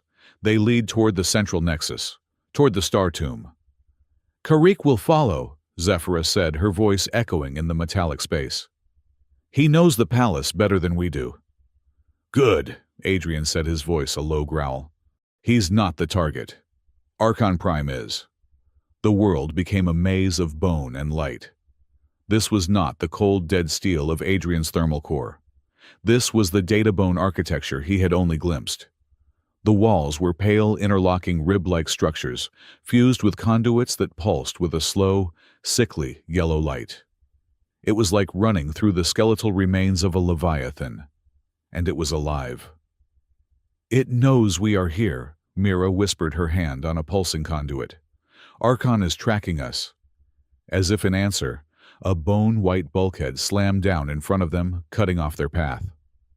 "This way," Adrian said, diverting them down a secondary tunnel. "It is a trap," Zephyra said, her voice tight. She was battling back pain from crown burn. "It is hurting us." "Where?" Mira asked. "Where Karik wants us to go," Adrian replied. "To the sanctum." They ran for 10 more minutes, the palace shifting around them, a living labyrinth designed to break their will, to force them along a single, predetermined path. They finally emerged from a low tunnel into a vast, silent chamber. It was a cavern of impossible geometry. The walls were black, polished obsidian, and the floor was a translucent crystal plate, lit from below, revealing the city's primary energy core, a swirling magnetic vortex of pure, blue-white plasma. This was the Circuit Cathedral, the antechamber to the Star Tomb. And in the center, standing before a massive sealed circular door, was High Inquisitor Karrik. He was alone. "Your persistence is human," Karrik said, his voice echoing in the vast space. "Predictable, and ultimately futile." "Where are your guards, Karrik?" Adrian shouted, his voice steady. Zafara and Mira fanned out, putting distance between them. "I do not need them," Karrik said. He raised his hands, which were now covered in thick matte black gloves. Null circuitry. "I am not a fool specimen. I will not be calmed by your parlor trick. These gloves nullify all bioelectric fields. Your touch is now just a touch." He smiled, a cold, predatory expression. "You are an infection, and I am the cure." He moved faster than Adrian could have believed. He was not aiming for Adrian. He was aiming for Zafara. Adrian lunged, shoving her out of the way. Karik's gloved hand stiffened into a blade, struck Adrian in the chest, the sheer kinetic force of the Silex's blow, sending him crashing to the crystal floor. "Adrian!" Zafara screamed. Adrian gasped, the air knocked from his lungs.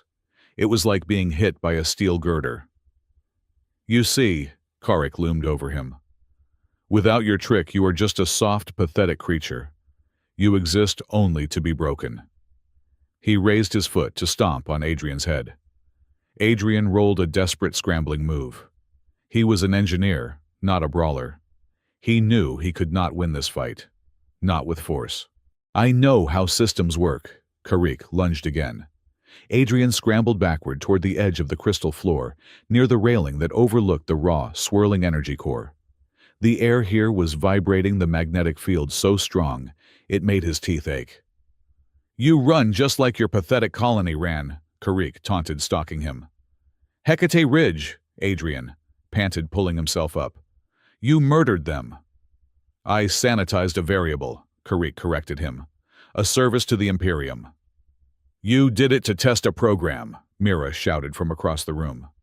Karrik laughed. "And it worked beautifully. Now it is time to sanitize this one." He lunged. Adrian did not run this time. He stood his ground. As Karrik reached for him, his black gloved hands forming claws, Adrian did not try to touch his skin. He grabbed Karrik by the gloves. Karrik paused, confused by the move. "Your resonance is nullified, fool." "I know," Adrian said. And with all his strength, he slammed Karrik's hands, still encased in the null field gloves, down onto the containment railing of the energy core.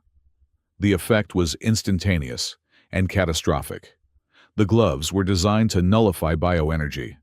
They were not designed to channel the raw magnetic flux of a city's power source. The core's energy hit the null field and had nowhere to go. It rebounded, creating a feedback loop inside the gloves, turning them from shields into miniature furnaces. Karrik screamed. It was a sound of pure, crystalline agony. He tried to pull his hands away, but the gloves were melting, fusing to the railing and to his own skin. The smell of burning circuits and ozone filled the air. Adrian, driven by a cold, precise rage, held him there for one more second. He was not driven by revenge. This was justice. This was for 10,000. He let go. Karrik stumbled back, his hands, two smoking, ruined claws of molten metal and fused blackened crystal. He stared at them, his mind broken by the pain, and then he collapsed unconscious. Adrian stood panting, his entire body shaking. He had not killed him. He had unmade him. His moral code, the line that separated him from the man who had ordered the purge, was intact. "The gate," Mira said, her voice shaking. She was at the massive circular door. "Adrian, it's the Star Tomb. It's sealed. And your genetic key." Adrian pulled the microscanner from his cuff. He pressed it to the console. The console chimed a low, negative buzz. Access denied. Genetic imprint, surface level. Core sovereignty required. It's not enough, Mira said, her voice cracking. The key you copied, it's just a user-level pass. We need an administrator. We need the crown. Zephyra was leaning against a pillar, her face pale, her breathing shallow. The crown burn fed by the stress, the fight, and the proximity to the core was raging. She was barely conscious. Zephyra, Adrian said, rushing to her side. I need you. I need the crown. She looked at him, her eyes clouded with an agony he could barely comprehend. Hikarik, he was right, she whispered, her voice a thread. The council implant it is the only way to save the throne. To hell with the throne, Adrian said, his voice raw. We need to stop Archon. It's the only way to save everyone. She looked at the sealed door and then at the unconscious form of Karik. She saw the man who had enslaved her and the man who had against all logic refused to become a killer. She saw her choice, not duty or freedom, but chains or trust. He said I would give my throne to a parasite, she panted. He was wrong. With a ragged cry that was torn from her very soul, Zephyra lifted her hands. She did not touch a console. She did not give him a key. She grasped the living crystalline crown shard embedded in her own brow. Your Majesty, no! Mira screamed. Zephyra twisted. The sound was sickening, a crackle of biocircuitry and a wet tearing sound. She screamed a raw human sound of unbearable pain as she ripped the crown shard, her life, extending pain-blocking, throne-binding link from her own flesh. She fell, collapsing to her knees, blood, a thin, luminous silver liquid, streaming from the wound on her forehead. The entire chamber's light flickered, as if the palace itself had felt her pain. She was trembling, her body going into shock, but she held the crown shard out to Adrian. It was humming, glowing with a white-hot, terrified light. Ancient law, she gasped, her voice already weakening. In a time of total crisis, the crown can grant a proxy. 60 minutes, Adrian. You have 60 minutes. She had not just given him her authority. She had given him her life. He took the shard. It was hot, alive in his hand. He turned to the console, ignoring the wail of agony from the fallen Karik, who had just regained consciousness. The parasite holds the crown, Karik gurgled, laughing through his pain. Adrian shoved shard against the console. There was a moment of absolute silence. Then a new voice.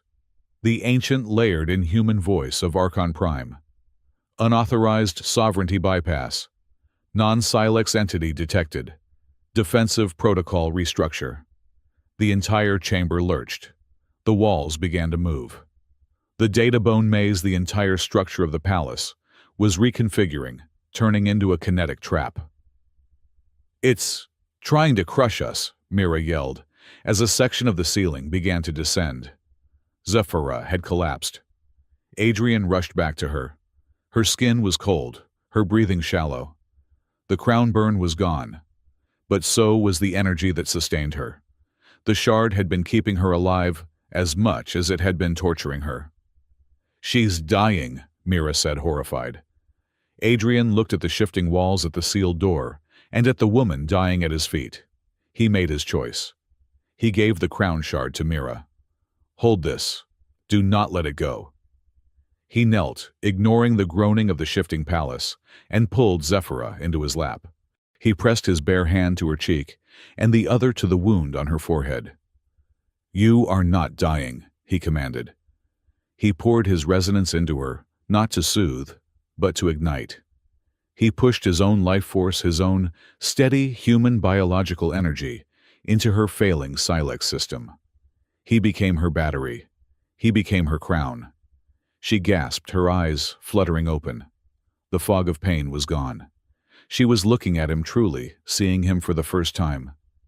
Adrian, she whispered. I've got you, he said, his voice rough. When this is over, she whispered, her voice impossibly weak, her fingers finding his wrist. When we are free. I know, he said, a grim smile touching his lips. No, she insisted. I will touch you first. Not for the burn. For me. I'm holding you to that, he responded. The gate. Mira screamed. The shifting walls had frozen.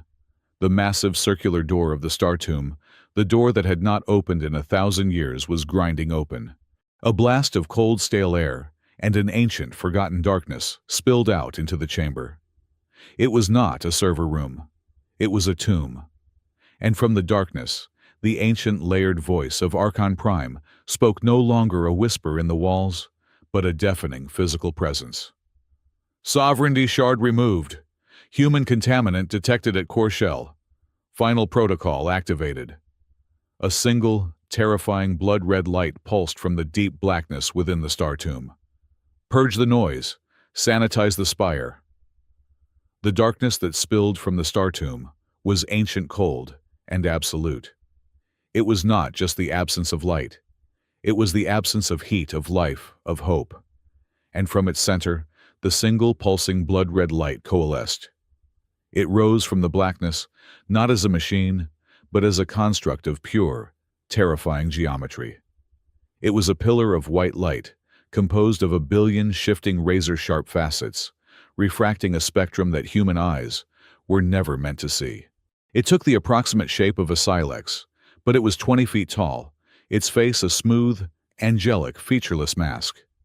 This was Archon Prime in its original physical form, a divine priest of unfeeling logic. Its voice was not a sound but a vibration that seemed to emanate from the planet's core. Zafara, crown holder, you have failed. Zafara was a crumpled shape in Adrian's arms, her life force a guttering candle.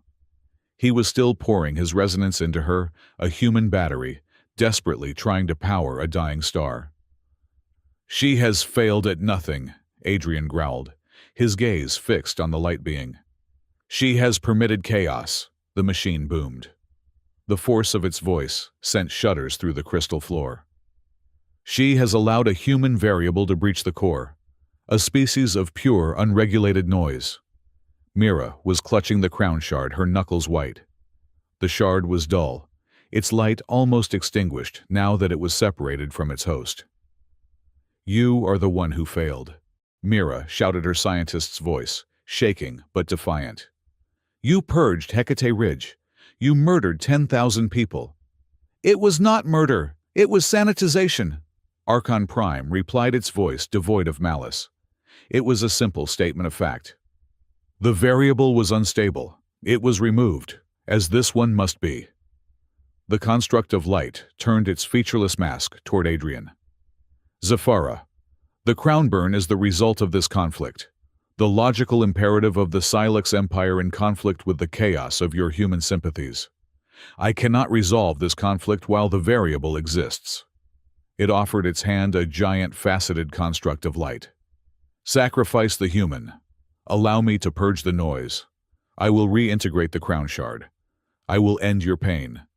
I will restore your throne. Your empire will have order. It was the ultimate temptation. An end to the pain. An end to the weakness. A return to power. All she had to do was let go of the man who was at that very moment the only thing keeping her alive. Adrian looked down at her. He felt her shudder. He felt the terrifying, fleeting pull of that offer.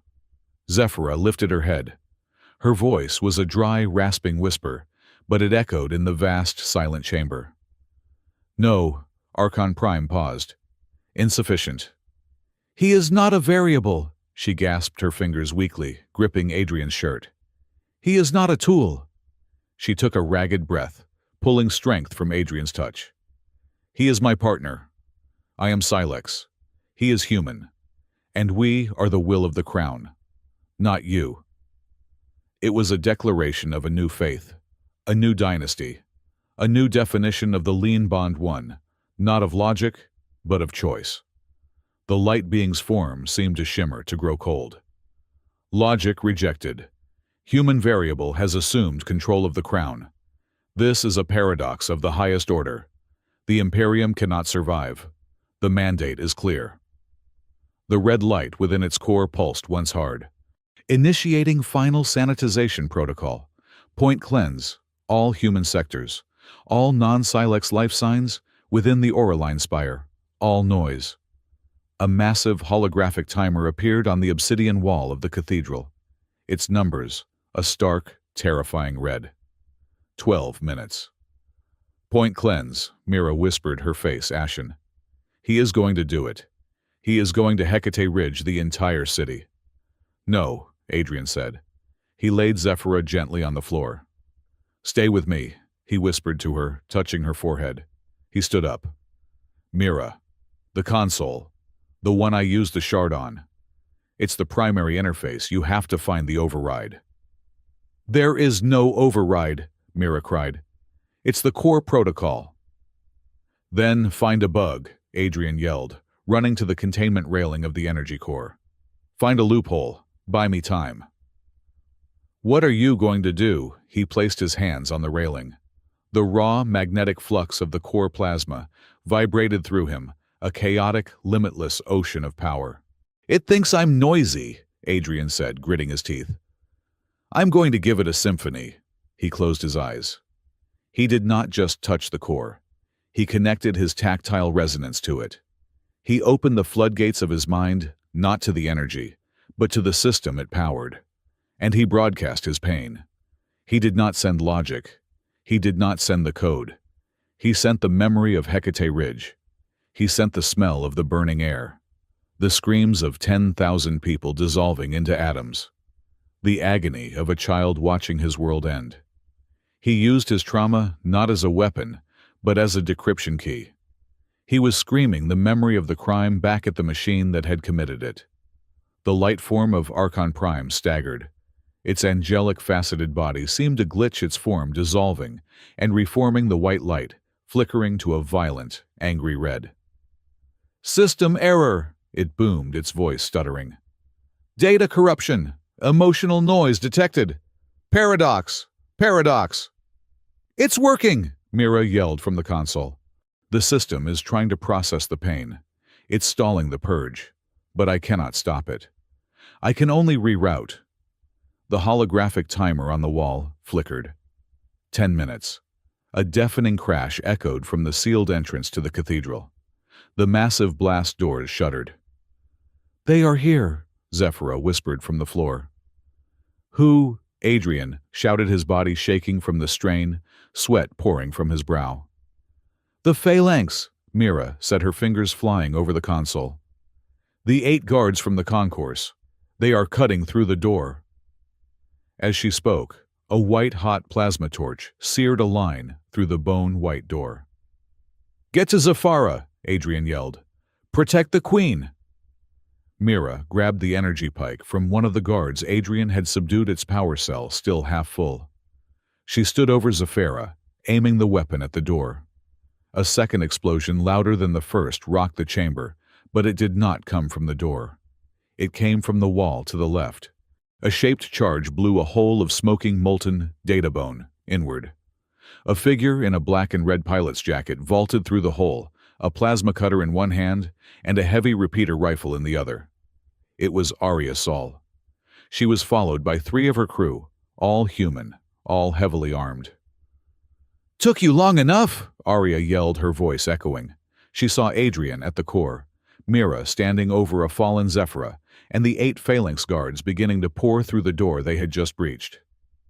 Mira, Arya shouted. Keep the big light man busy. We will hold the door. Arya and her crew opened fire. The cathedral erupted into a war zone. Blue energy pikes clashed with the concussive physical rounds of human rifles. Arya and her team formed a protective rim, a desperate, violent perimeter around the main platform, holding back the disciplined, furious Phalanx guards. Adrian, Mira shrieked back at the console. It's not enough, the pain, it's adapting. It's partitioning the memory. It's classifying your trauma as acceptable loss.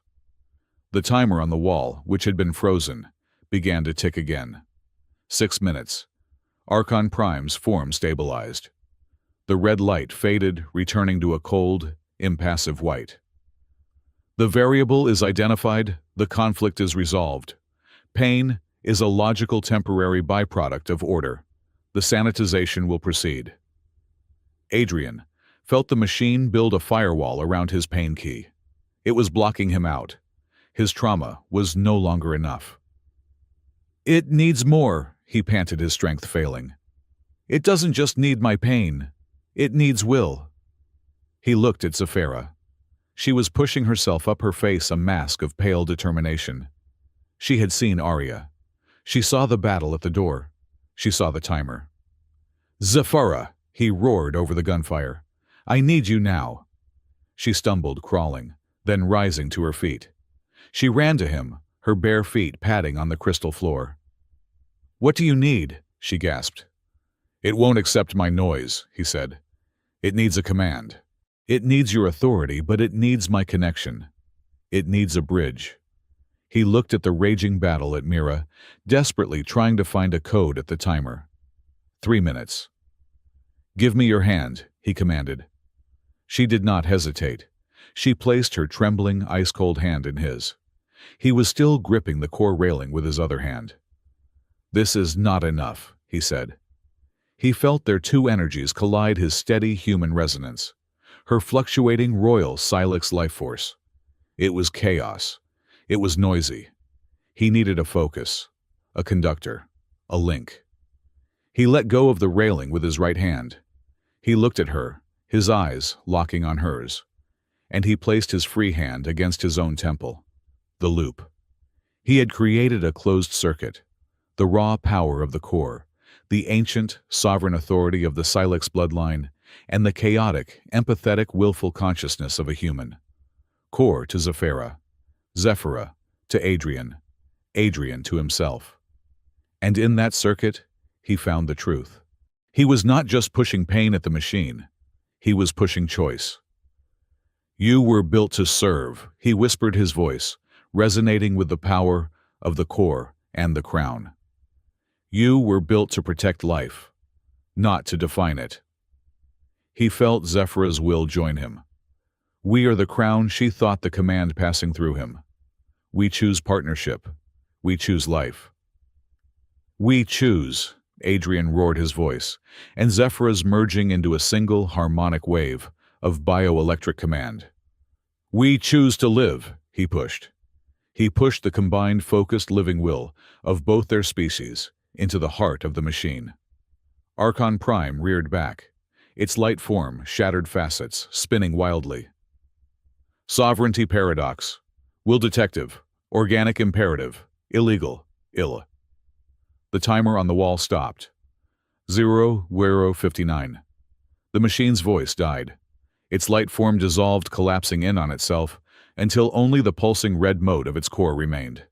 It was silent, beaten, but the timer did not disappear. It was frozen. "What is happening?" Arya yelled, as her last crewman finished off the final phalanx guard. "It's locked," Mira said from the console. "He defeated it. But the protocol, it's in a permissions loop.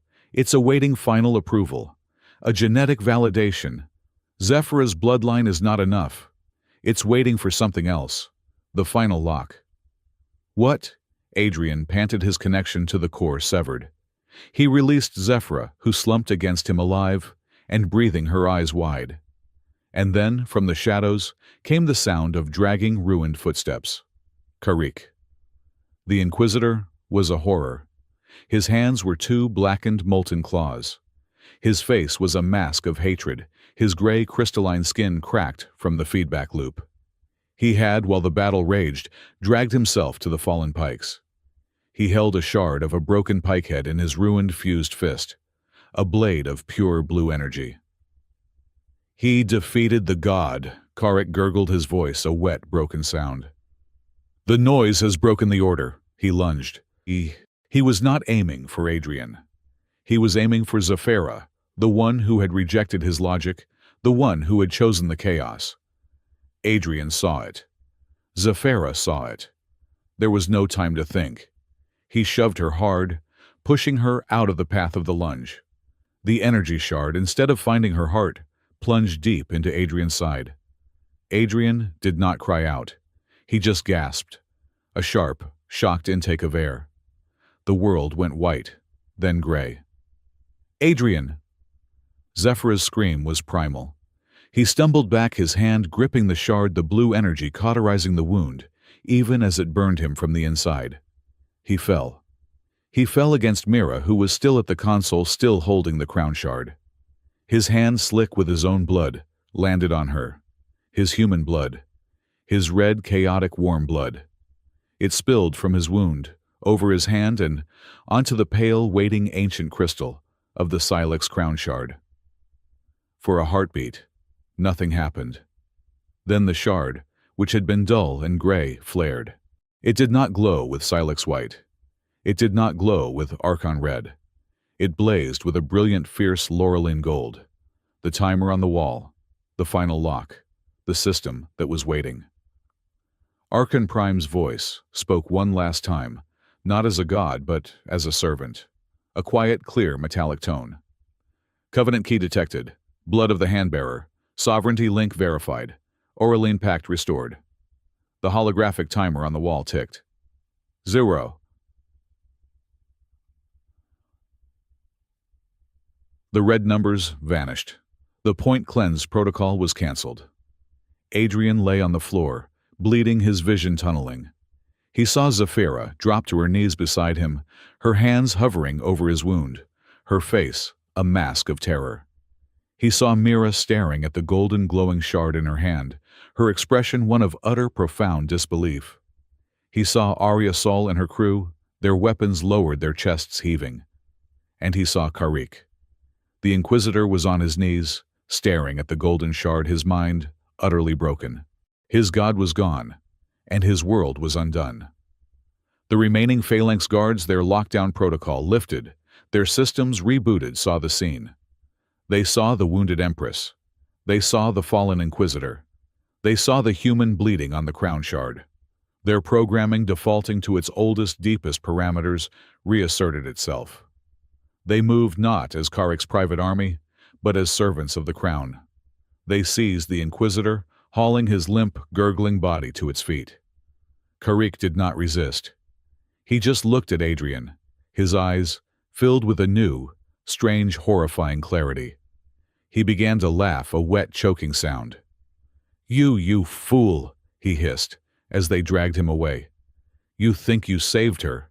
You think you won." He looked at the golden, glowing shard. "You did not stop the protocol," he smiled, his teeth stained with his own blood. "You just taught the machine a new way to hunt." Lifting the lockdown was not a triumphant sound. It was a slow, groaning, metallic sigh.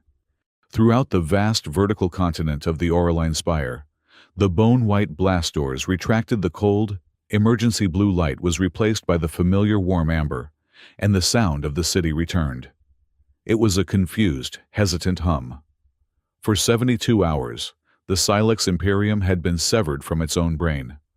Archon Prime had been silent. City had been in a coma. Now it was waking up, and it was waking up to 1,000 contradictory stories. The Silex nobility, emerging from their sealed towers, whispered of treason. They spoke of the Empress, their perfect crystalline ruler, collapsing in the concourse, being infected by a human's touch. They spoke of the Inquisitor Karrik being arrested. His hands melted, his mind broken. They spoke of a firefight in the sacred cathedral of human terrorists, breaching the core. The human population emerging from the lower-level residential blocks had a different story. They spoke of a miracle. They whispered that the point cleanse protocol, the digital guillotine that had hung over their heads for a century, had been stopped. They said a human, an engineer, one of their own, had faced the machine god and won. They called him the Handbearer. But the most potent, most damaging rumor, the one that spread fastest and cut deepest, was the one Karrik had planted. It was simple and it was salacious. The Empress was addicted to a human. He was her pet, her drug, her poison. She had sacrificed the Empire's security, her own dignity, and the life of the High Inquisitor, all for the touch of a human male. The Spire was abuzz. Adrian knew none of this. For 3 days, He had been between life and death. He awoke to the smell of sterile air and the soft, steady beep of a Silex biomonitor. He was not in the lab. He was not in his quarters. He was in the Imperial Medical Wing, a room of pale, glowing sea-green walls that felt more like a womb than a hospital. He was not in pain. His side, where Carrick's energy shard had pierced him, was covered by a biosynthetic skin that pulsed with a faint healing light. But he was weak, so weak his bones felt like water. "You are awake," he turned his head. Dr. Mira Caldwell was sitting in a chair by his bed, her face pale and tired, but her eyes were sharp. She wore her white and silver research robes, but they were no longer a disguise. They were in uniform. "Mira," he rasped, his throat dry. "What? You have been unconscious for just over 3 days," she said, her voice soft. She handed him a small bulb of water. "You nearly bled out. The Silex medical technology is efficient. It synthesized a counteragent for the energy burn and rebuilt your damaged tissue. You will have a scar, but you will live." He drank the water like life itself. "Zafira." "Recovering.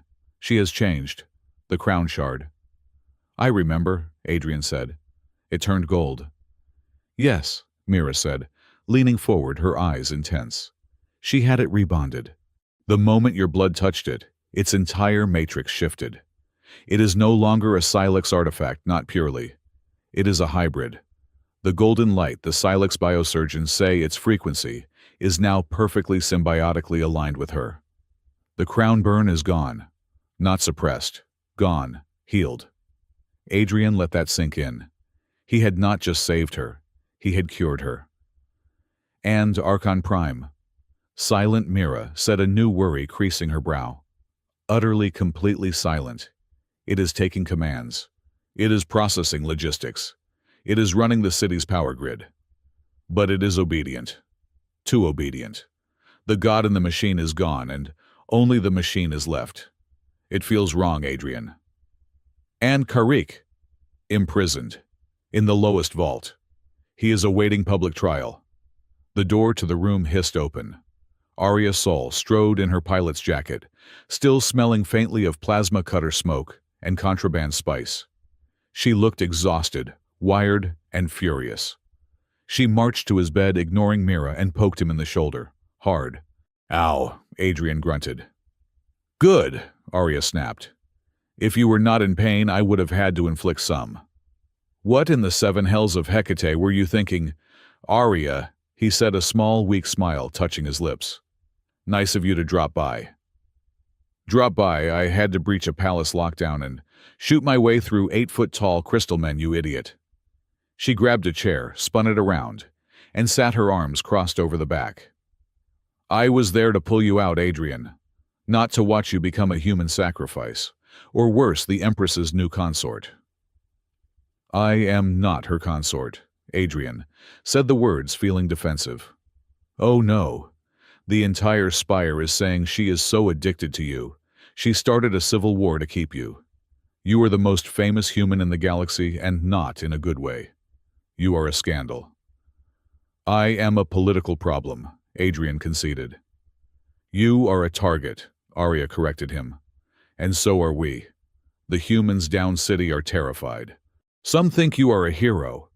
Most think you just painted a giant red target on all of us. The Silex nobles want your head. You did not just defeat Carrick, you humiliated their entire power structure." She leaned in, her voice, dropping her brashness, fading into the sisterly concern he remembered.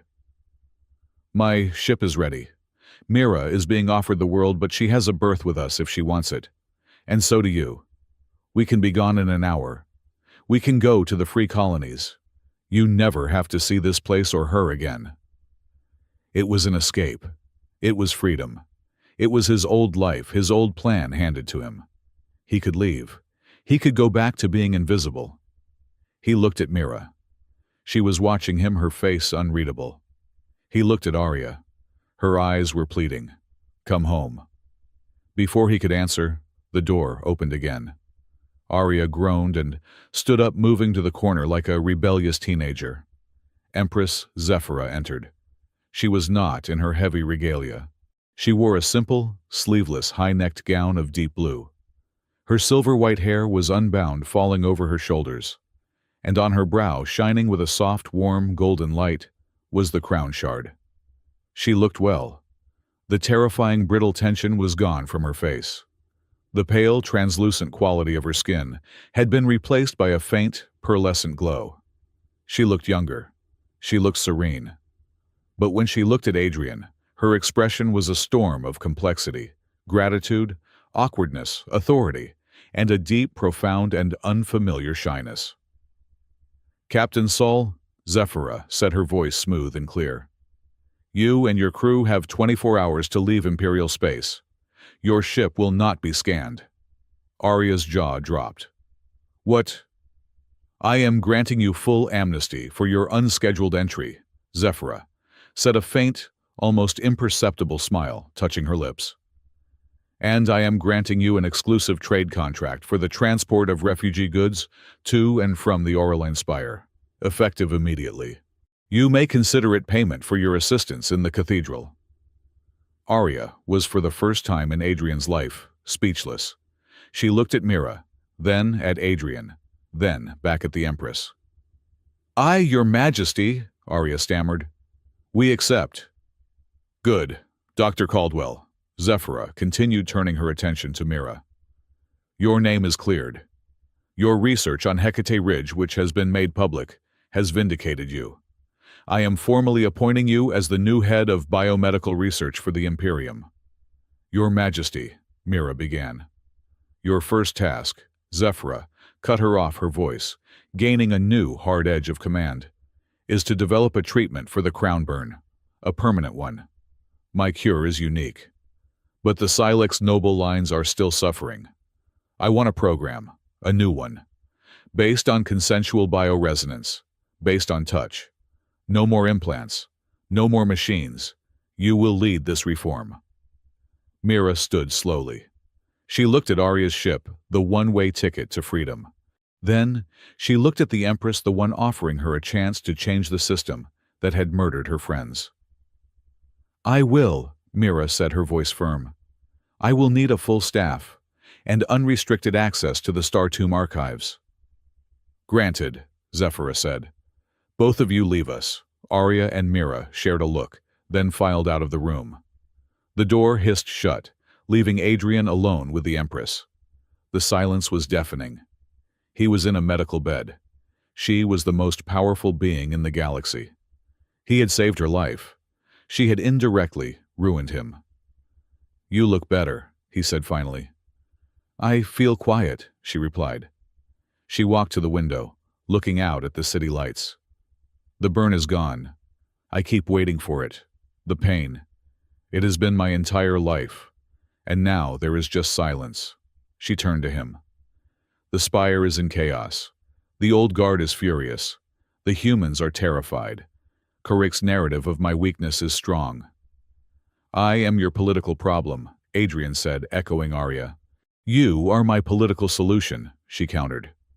She walked to his bedside. Her proximity was different now. It no longer carried that desperate, aching need. The air around her was calm.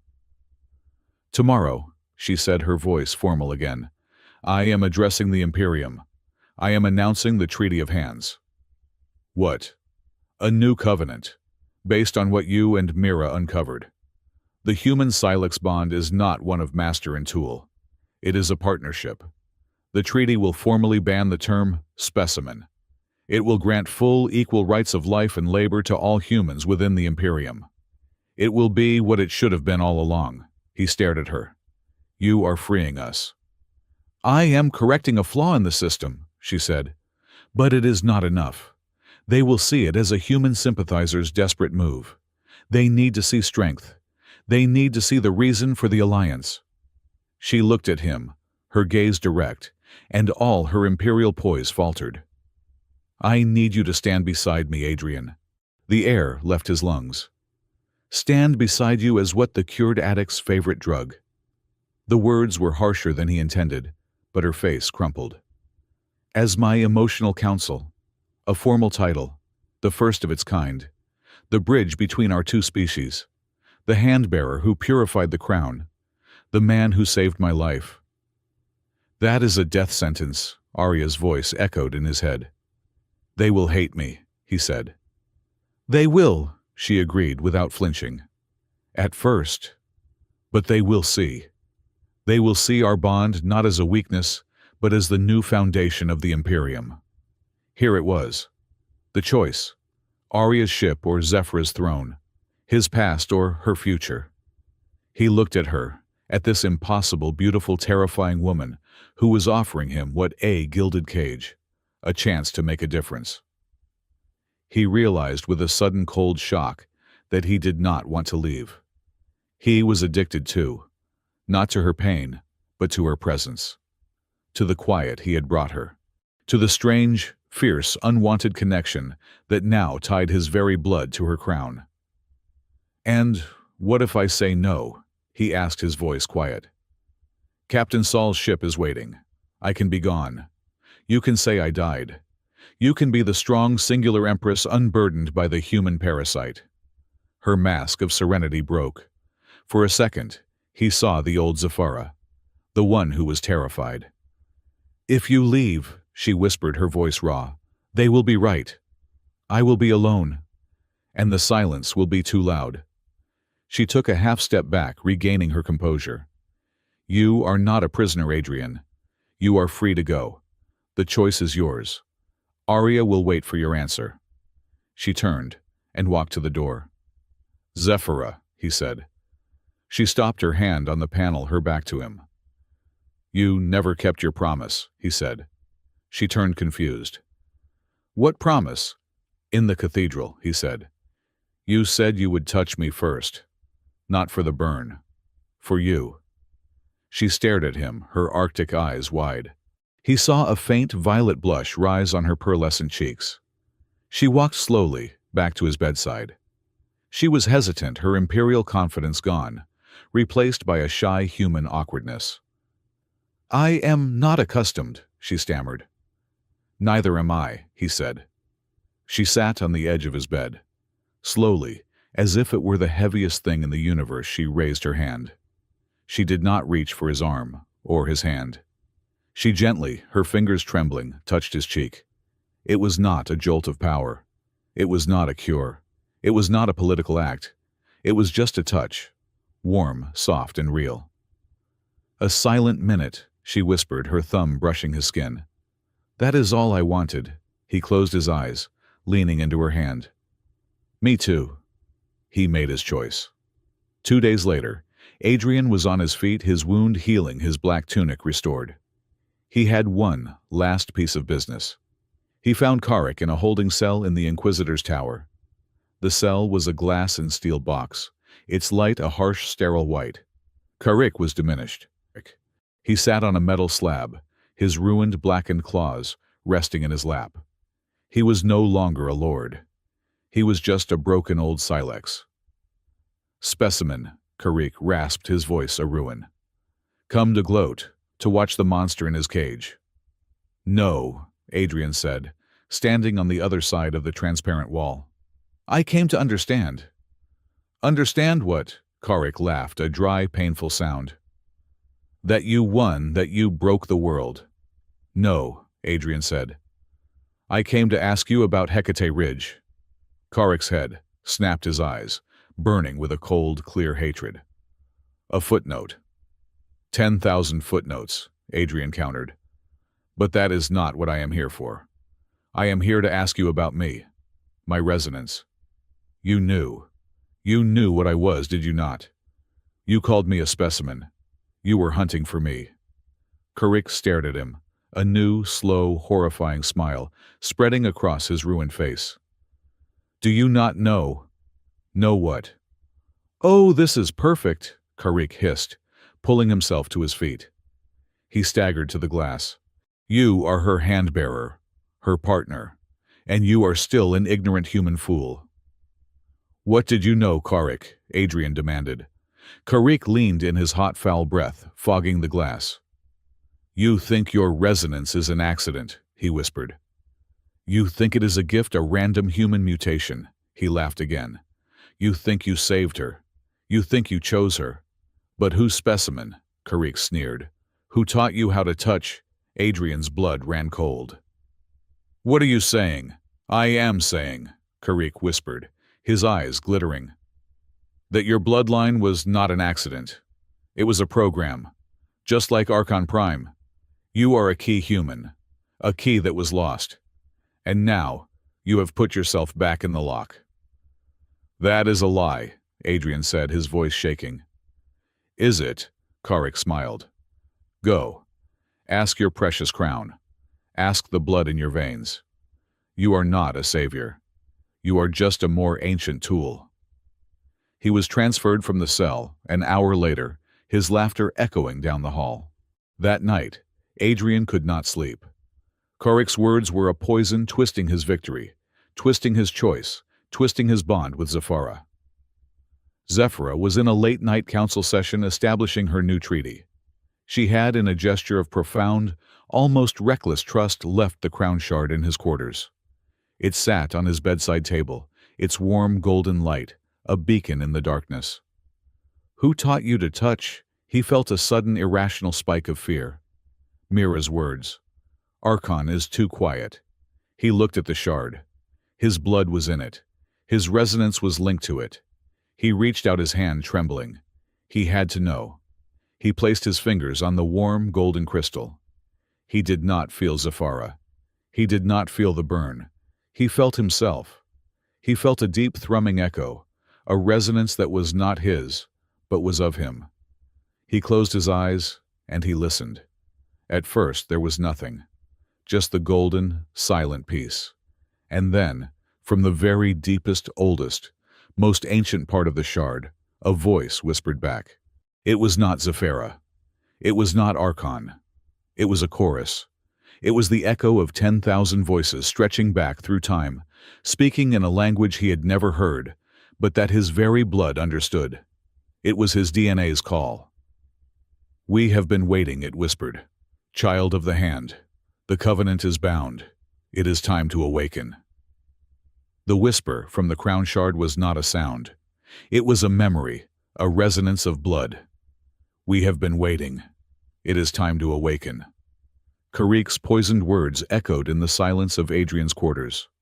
Who taught you to touch? He was a programmer, a tool, an older, more sophisticated specimen, the victory in the Star Tomb. His choice to stay his bond with Zafira.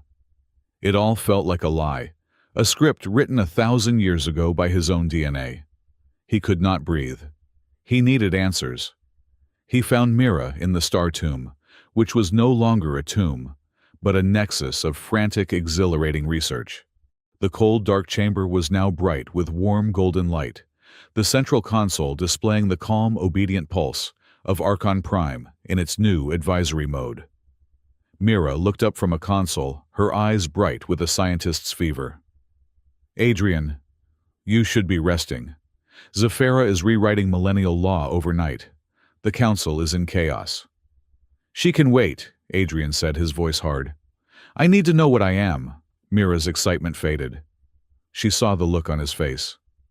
Karik, she stated. You spoke to him. He told me I was a programmer, a key. He said I did not choose. I designed it. He held up his hand, the hand that had calmed an Empress and defeated a god. What is this, Mira? What am I? Mira was silent for a long moment. Archon would not give me the files, she said softly. It kept saying access restricted to crown in hand. I had the crown shard, but it was still locked. Until you touch it. She turned to the main console. Archon is no longer a god, Adrian. I am a historian. A librarian. And it has been waiting for you to ask. Show me, he said. Archon, Mira commanded. Display the Auraline Covenant. Archive 001. The air in the chamber shimmered. The light form of Archon did not appear. Instead, a holographic matrix of golden light filled the room.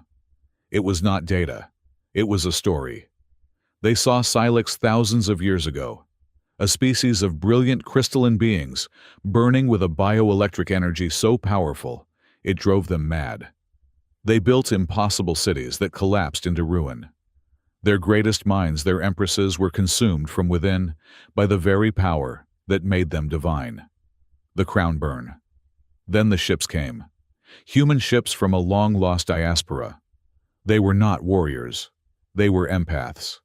A specialized line of humanity, their neurobiology evolved, or perhaps designed to resonate, to soothe, to absorb and stabilize chaotic energy. They were called the Handbearers. An agreement was struck, the first Auraline Covenant. The Handbearers offered their touch, their very biology, as a symbiotic partner to the Silex crown. They would be the anchor to the Silex storm.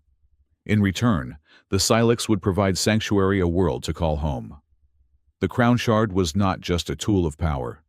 It was a receiver, a focal point designed to lock onto the unique, resonant frequency of a handbearer. They were co-sovereigns, Mira whispered, her eyes wide. The Silex mind and the human hand. A two-part system. But they are gone, Adrian said, watching the golden figures fade. What happened? The Covenant, Mira said, states that the bond was forgotten. A plague. A migration. The handbearer line thinned, vanished, assimilated. The Silex were left alone again, their receivers inert, their empresses once again doomed to the burn. The Covenant became a myth, a children's story. Until me, Adrian whispered. You, Mira confirmed, her voice filled with awe. 1 in a billion. A direct, unbroken descendant. The genetic marker, the resonance, was dormant in you until that day in the core. When you touched her, you did not just stop her pain. You completed the circuit. For the first time in 1,000 years, she turned to him. Karik was right, Adrian. You are a key. Your bloodline, your gift, it is a program. He felt the cold, hard floor of the tomb beneath his feet. He was a machine, a biological puppet. His destiny is nothing but a recessive gene. His choice to stay, his feelings for Zephyra. Were they just the fulfillment of an ancient biological imperative? He did not just call me a key, Adrian said, his voice empty. He called me a tool. He was hunting me. He said he was the one who taught me to touch. He was, Mira said, her face grim. She brought up another file, Karik's private logs. I found this after his arrest. Zephyra has not seen it. I did not know how to tell her. The log was a surveillance file. For 10 years, Karik had been running a secret scan on the entire human population of the Spire. He, too, had read the Covenant. He believed it was the only way to control the crown burn, and thus the Empress. He was hunting for the lost handbearer gene, and 2 months ago he found it. I am an engineer. Maintenance number 7749. Adrian Cole. The reactor leak, Adrian breathed, his blood running cold. The accidental inspection. He staged it all, Mira confirmed, her voice shaking with rage. He manufactured the crisis at its core. He knew you were an empath, but he did not know the potency. He thought your gift would be minor, a soothing presence. He planned to discover you, to gift you to Zephyra. You were to be his perfect biological leash. He would make her addicted to you, and then he would control you. You were his pawn. Adrian stared at the log. The 10 years of his hidden life, his grief, his plan for revenge had all been a game to Karik. But he did not. Mira looked at Adrian. He did not account for you. He did not explain your will. He did not explain Hecate Ridge. He thought he was unleashing a tool, but he unleashed a man. And he did not explain her. He left the tomb, his mind a storm of truth and betrayal.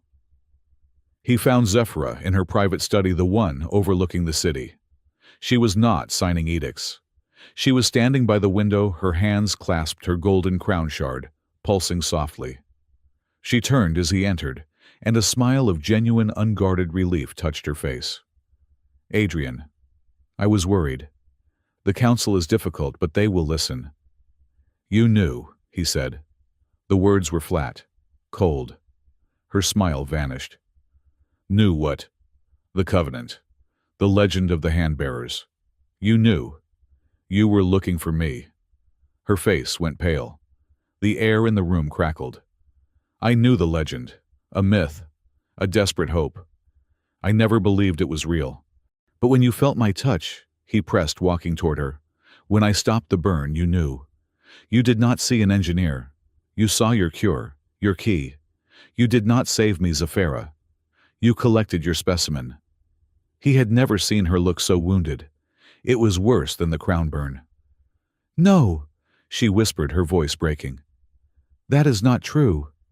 I did not know. Not until. Not until when? Not until I ripped this from my head, she cried, her hand flying to the shard. Not until your blood made it real. I did not know what you were. I only knew what I felt. She stumbled back, turning away from him, her shoulders shaking. Karik was right about one thing. I am an addict. I was addicted to you from the first moment in the core. Not because of a legend, but because for the first time in my life the screaming stopped. I was terrified to admit it. I hid behind research and protocols because I was ashamed. Ashamed of my weakness. Ashamed of my need. She faced him, her arctic eyes, swimming with unshed crystalline tears. I did not want you as a key, Adrian. I was terrified to admit I just wanted you. It was the truth. Raw, humiliating, and absolute. All the cold fury, all the fear of being a program evaporated. He saw her not as an empress, not as a silex, but as the woman he had held in the cathedral. He went to her, his steps no longer angry, but sure. He told me I was a programmer, Adrian, said, his voice soft. That my blood, my resonance, it was all a script. That my choice was not real. She looked up at him, her face a map of confusion. He took her hands. They were warm. Karik was right. I am a hand-bearer. It is in my blood. My ancestors were designed or evolved to do this. To stabilize you. He paused, his thumb brushing her knuckles. But he forgot one very important thing about human Zephyra. We are not our programming. We are not our past. We are our choices. He met her gaze, his own clear and steady. My ancestors may have written the code, but I am the one who chooses to run it. I'm not here for covenant. I am not here because it is my destiny. I am here because I chose you. I am not a key. I am a man. And I choose to be your partner. She let out a breath she seemed to have been holding for 1,000 years. And I, she whispered, choose you. Good, a new voice said. Mira stood in the doorway, a data slate in her hand. Because Archon is getting impatient. They broke apart, startled. Mira. It is waiting, Mira said, a small, triumphant smile on her face. The Covenant. I read the final passages. Archon Prime is not just a machine, Adrian. It is a witness. Its primary ancient directive is to obey the unified will of the Crown and the Hand. But there is a condition. A moral failsafe built in by your ancestors. What condition? Adrian asked. The AI is bound to obey only when the hand-bearer chooses compassion over power, when the hand refuses to rule alone. When you spared Karik. Adrian looked at Mira, stunned. It was a test. It was the final lock, Mira said. When you defeated Archon, you had the power to destroy it.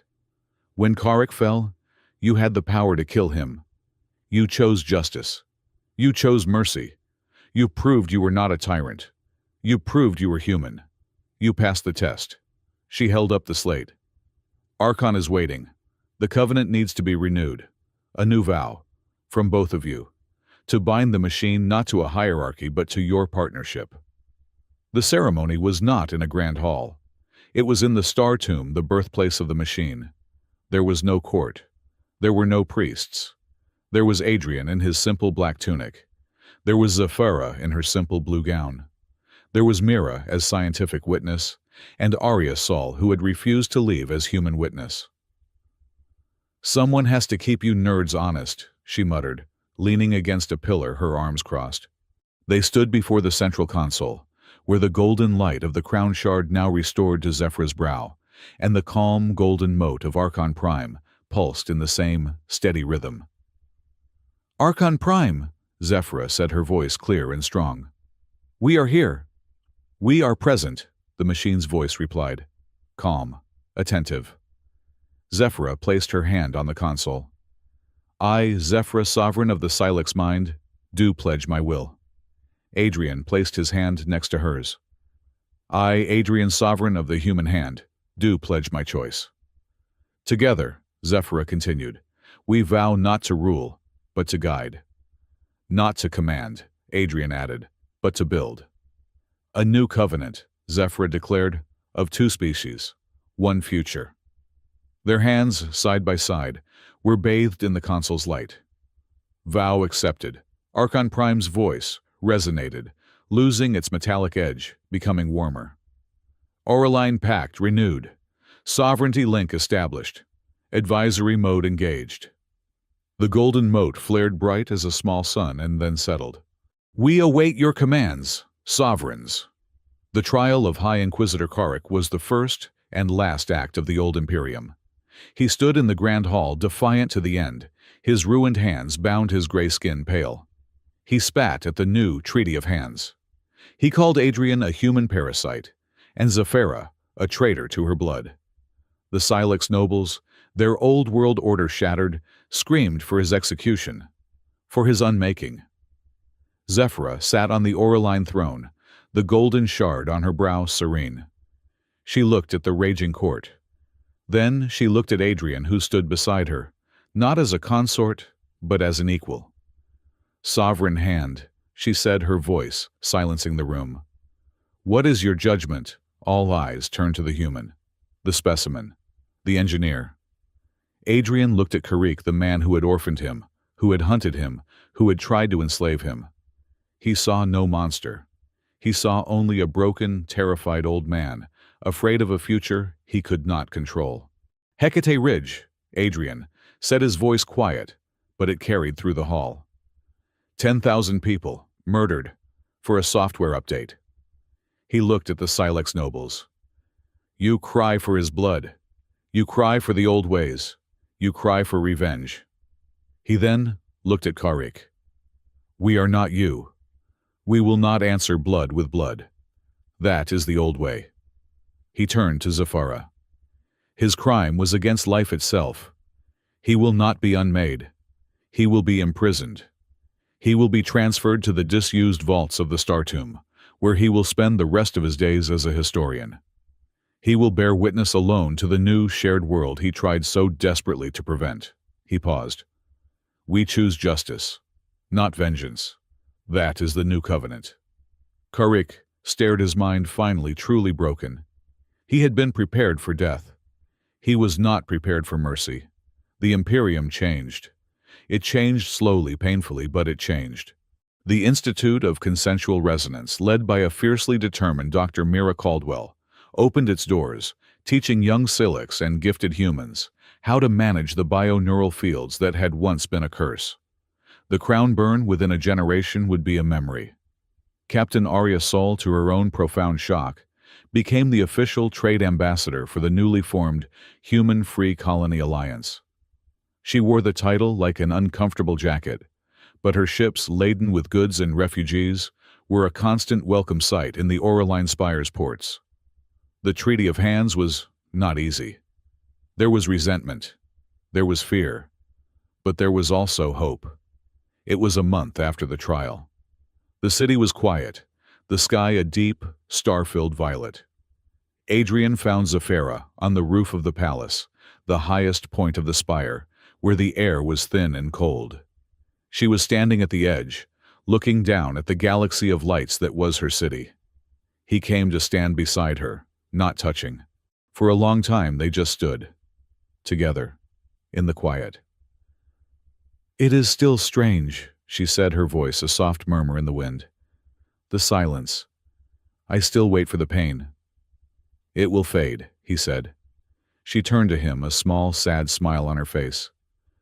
I was so afraid. That night in the core when I first felt you, I truly believed I would have to keep you, as a specimen, a thing in a cage to save my own mind. He looked at her clear, arctic eyes, at the warm, golden shard that pulsed in time with her heart.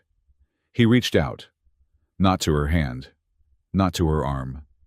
He gently, his fingers light, touched the crown shard on her brow. He felt the pure, steady golden warmth. He felt her, unburdened, free. And I, Adrian whispered, his touch as soft as a breath. I was so afraid. I came here only to find a weapon, a way to burn this city to the ground.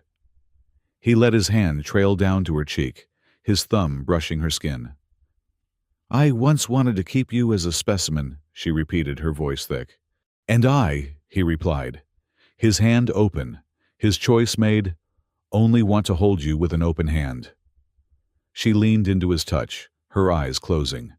And below them, the 1,000 interconnected beautiful lights of the Aureline spire glowed brighter than ever before.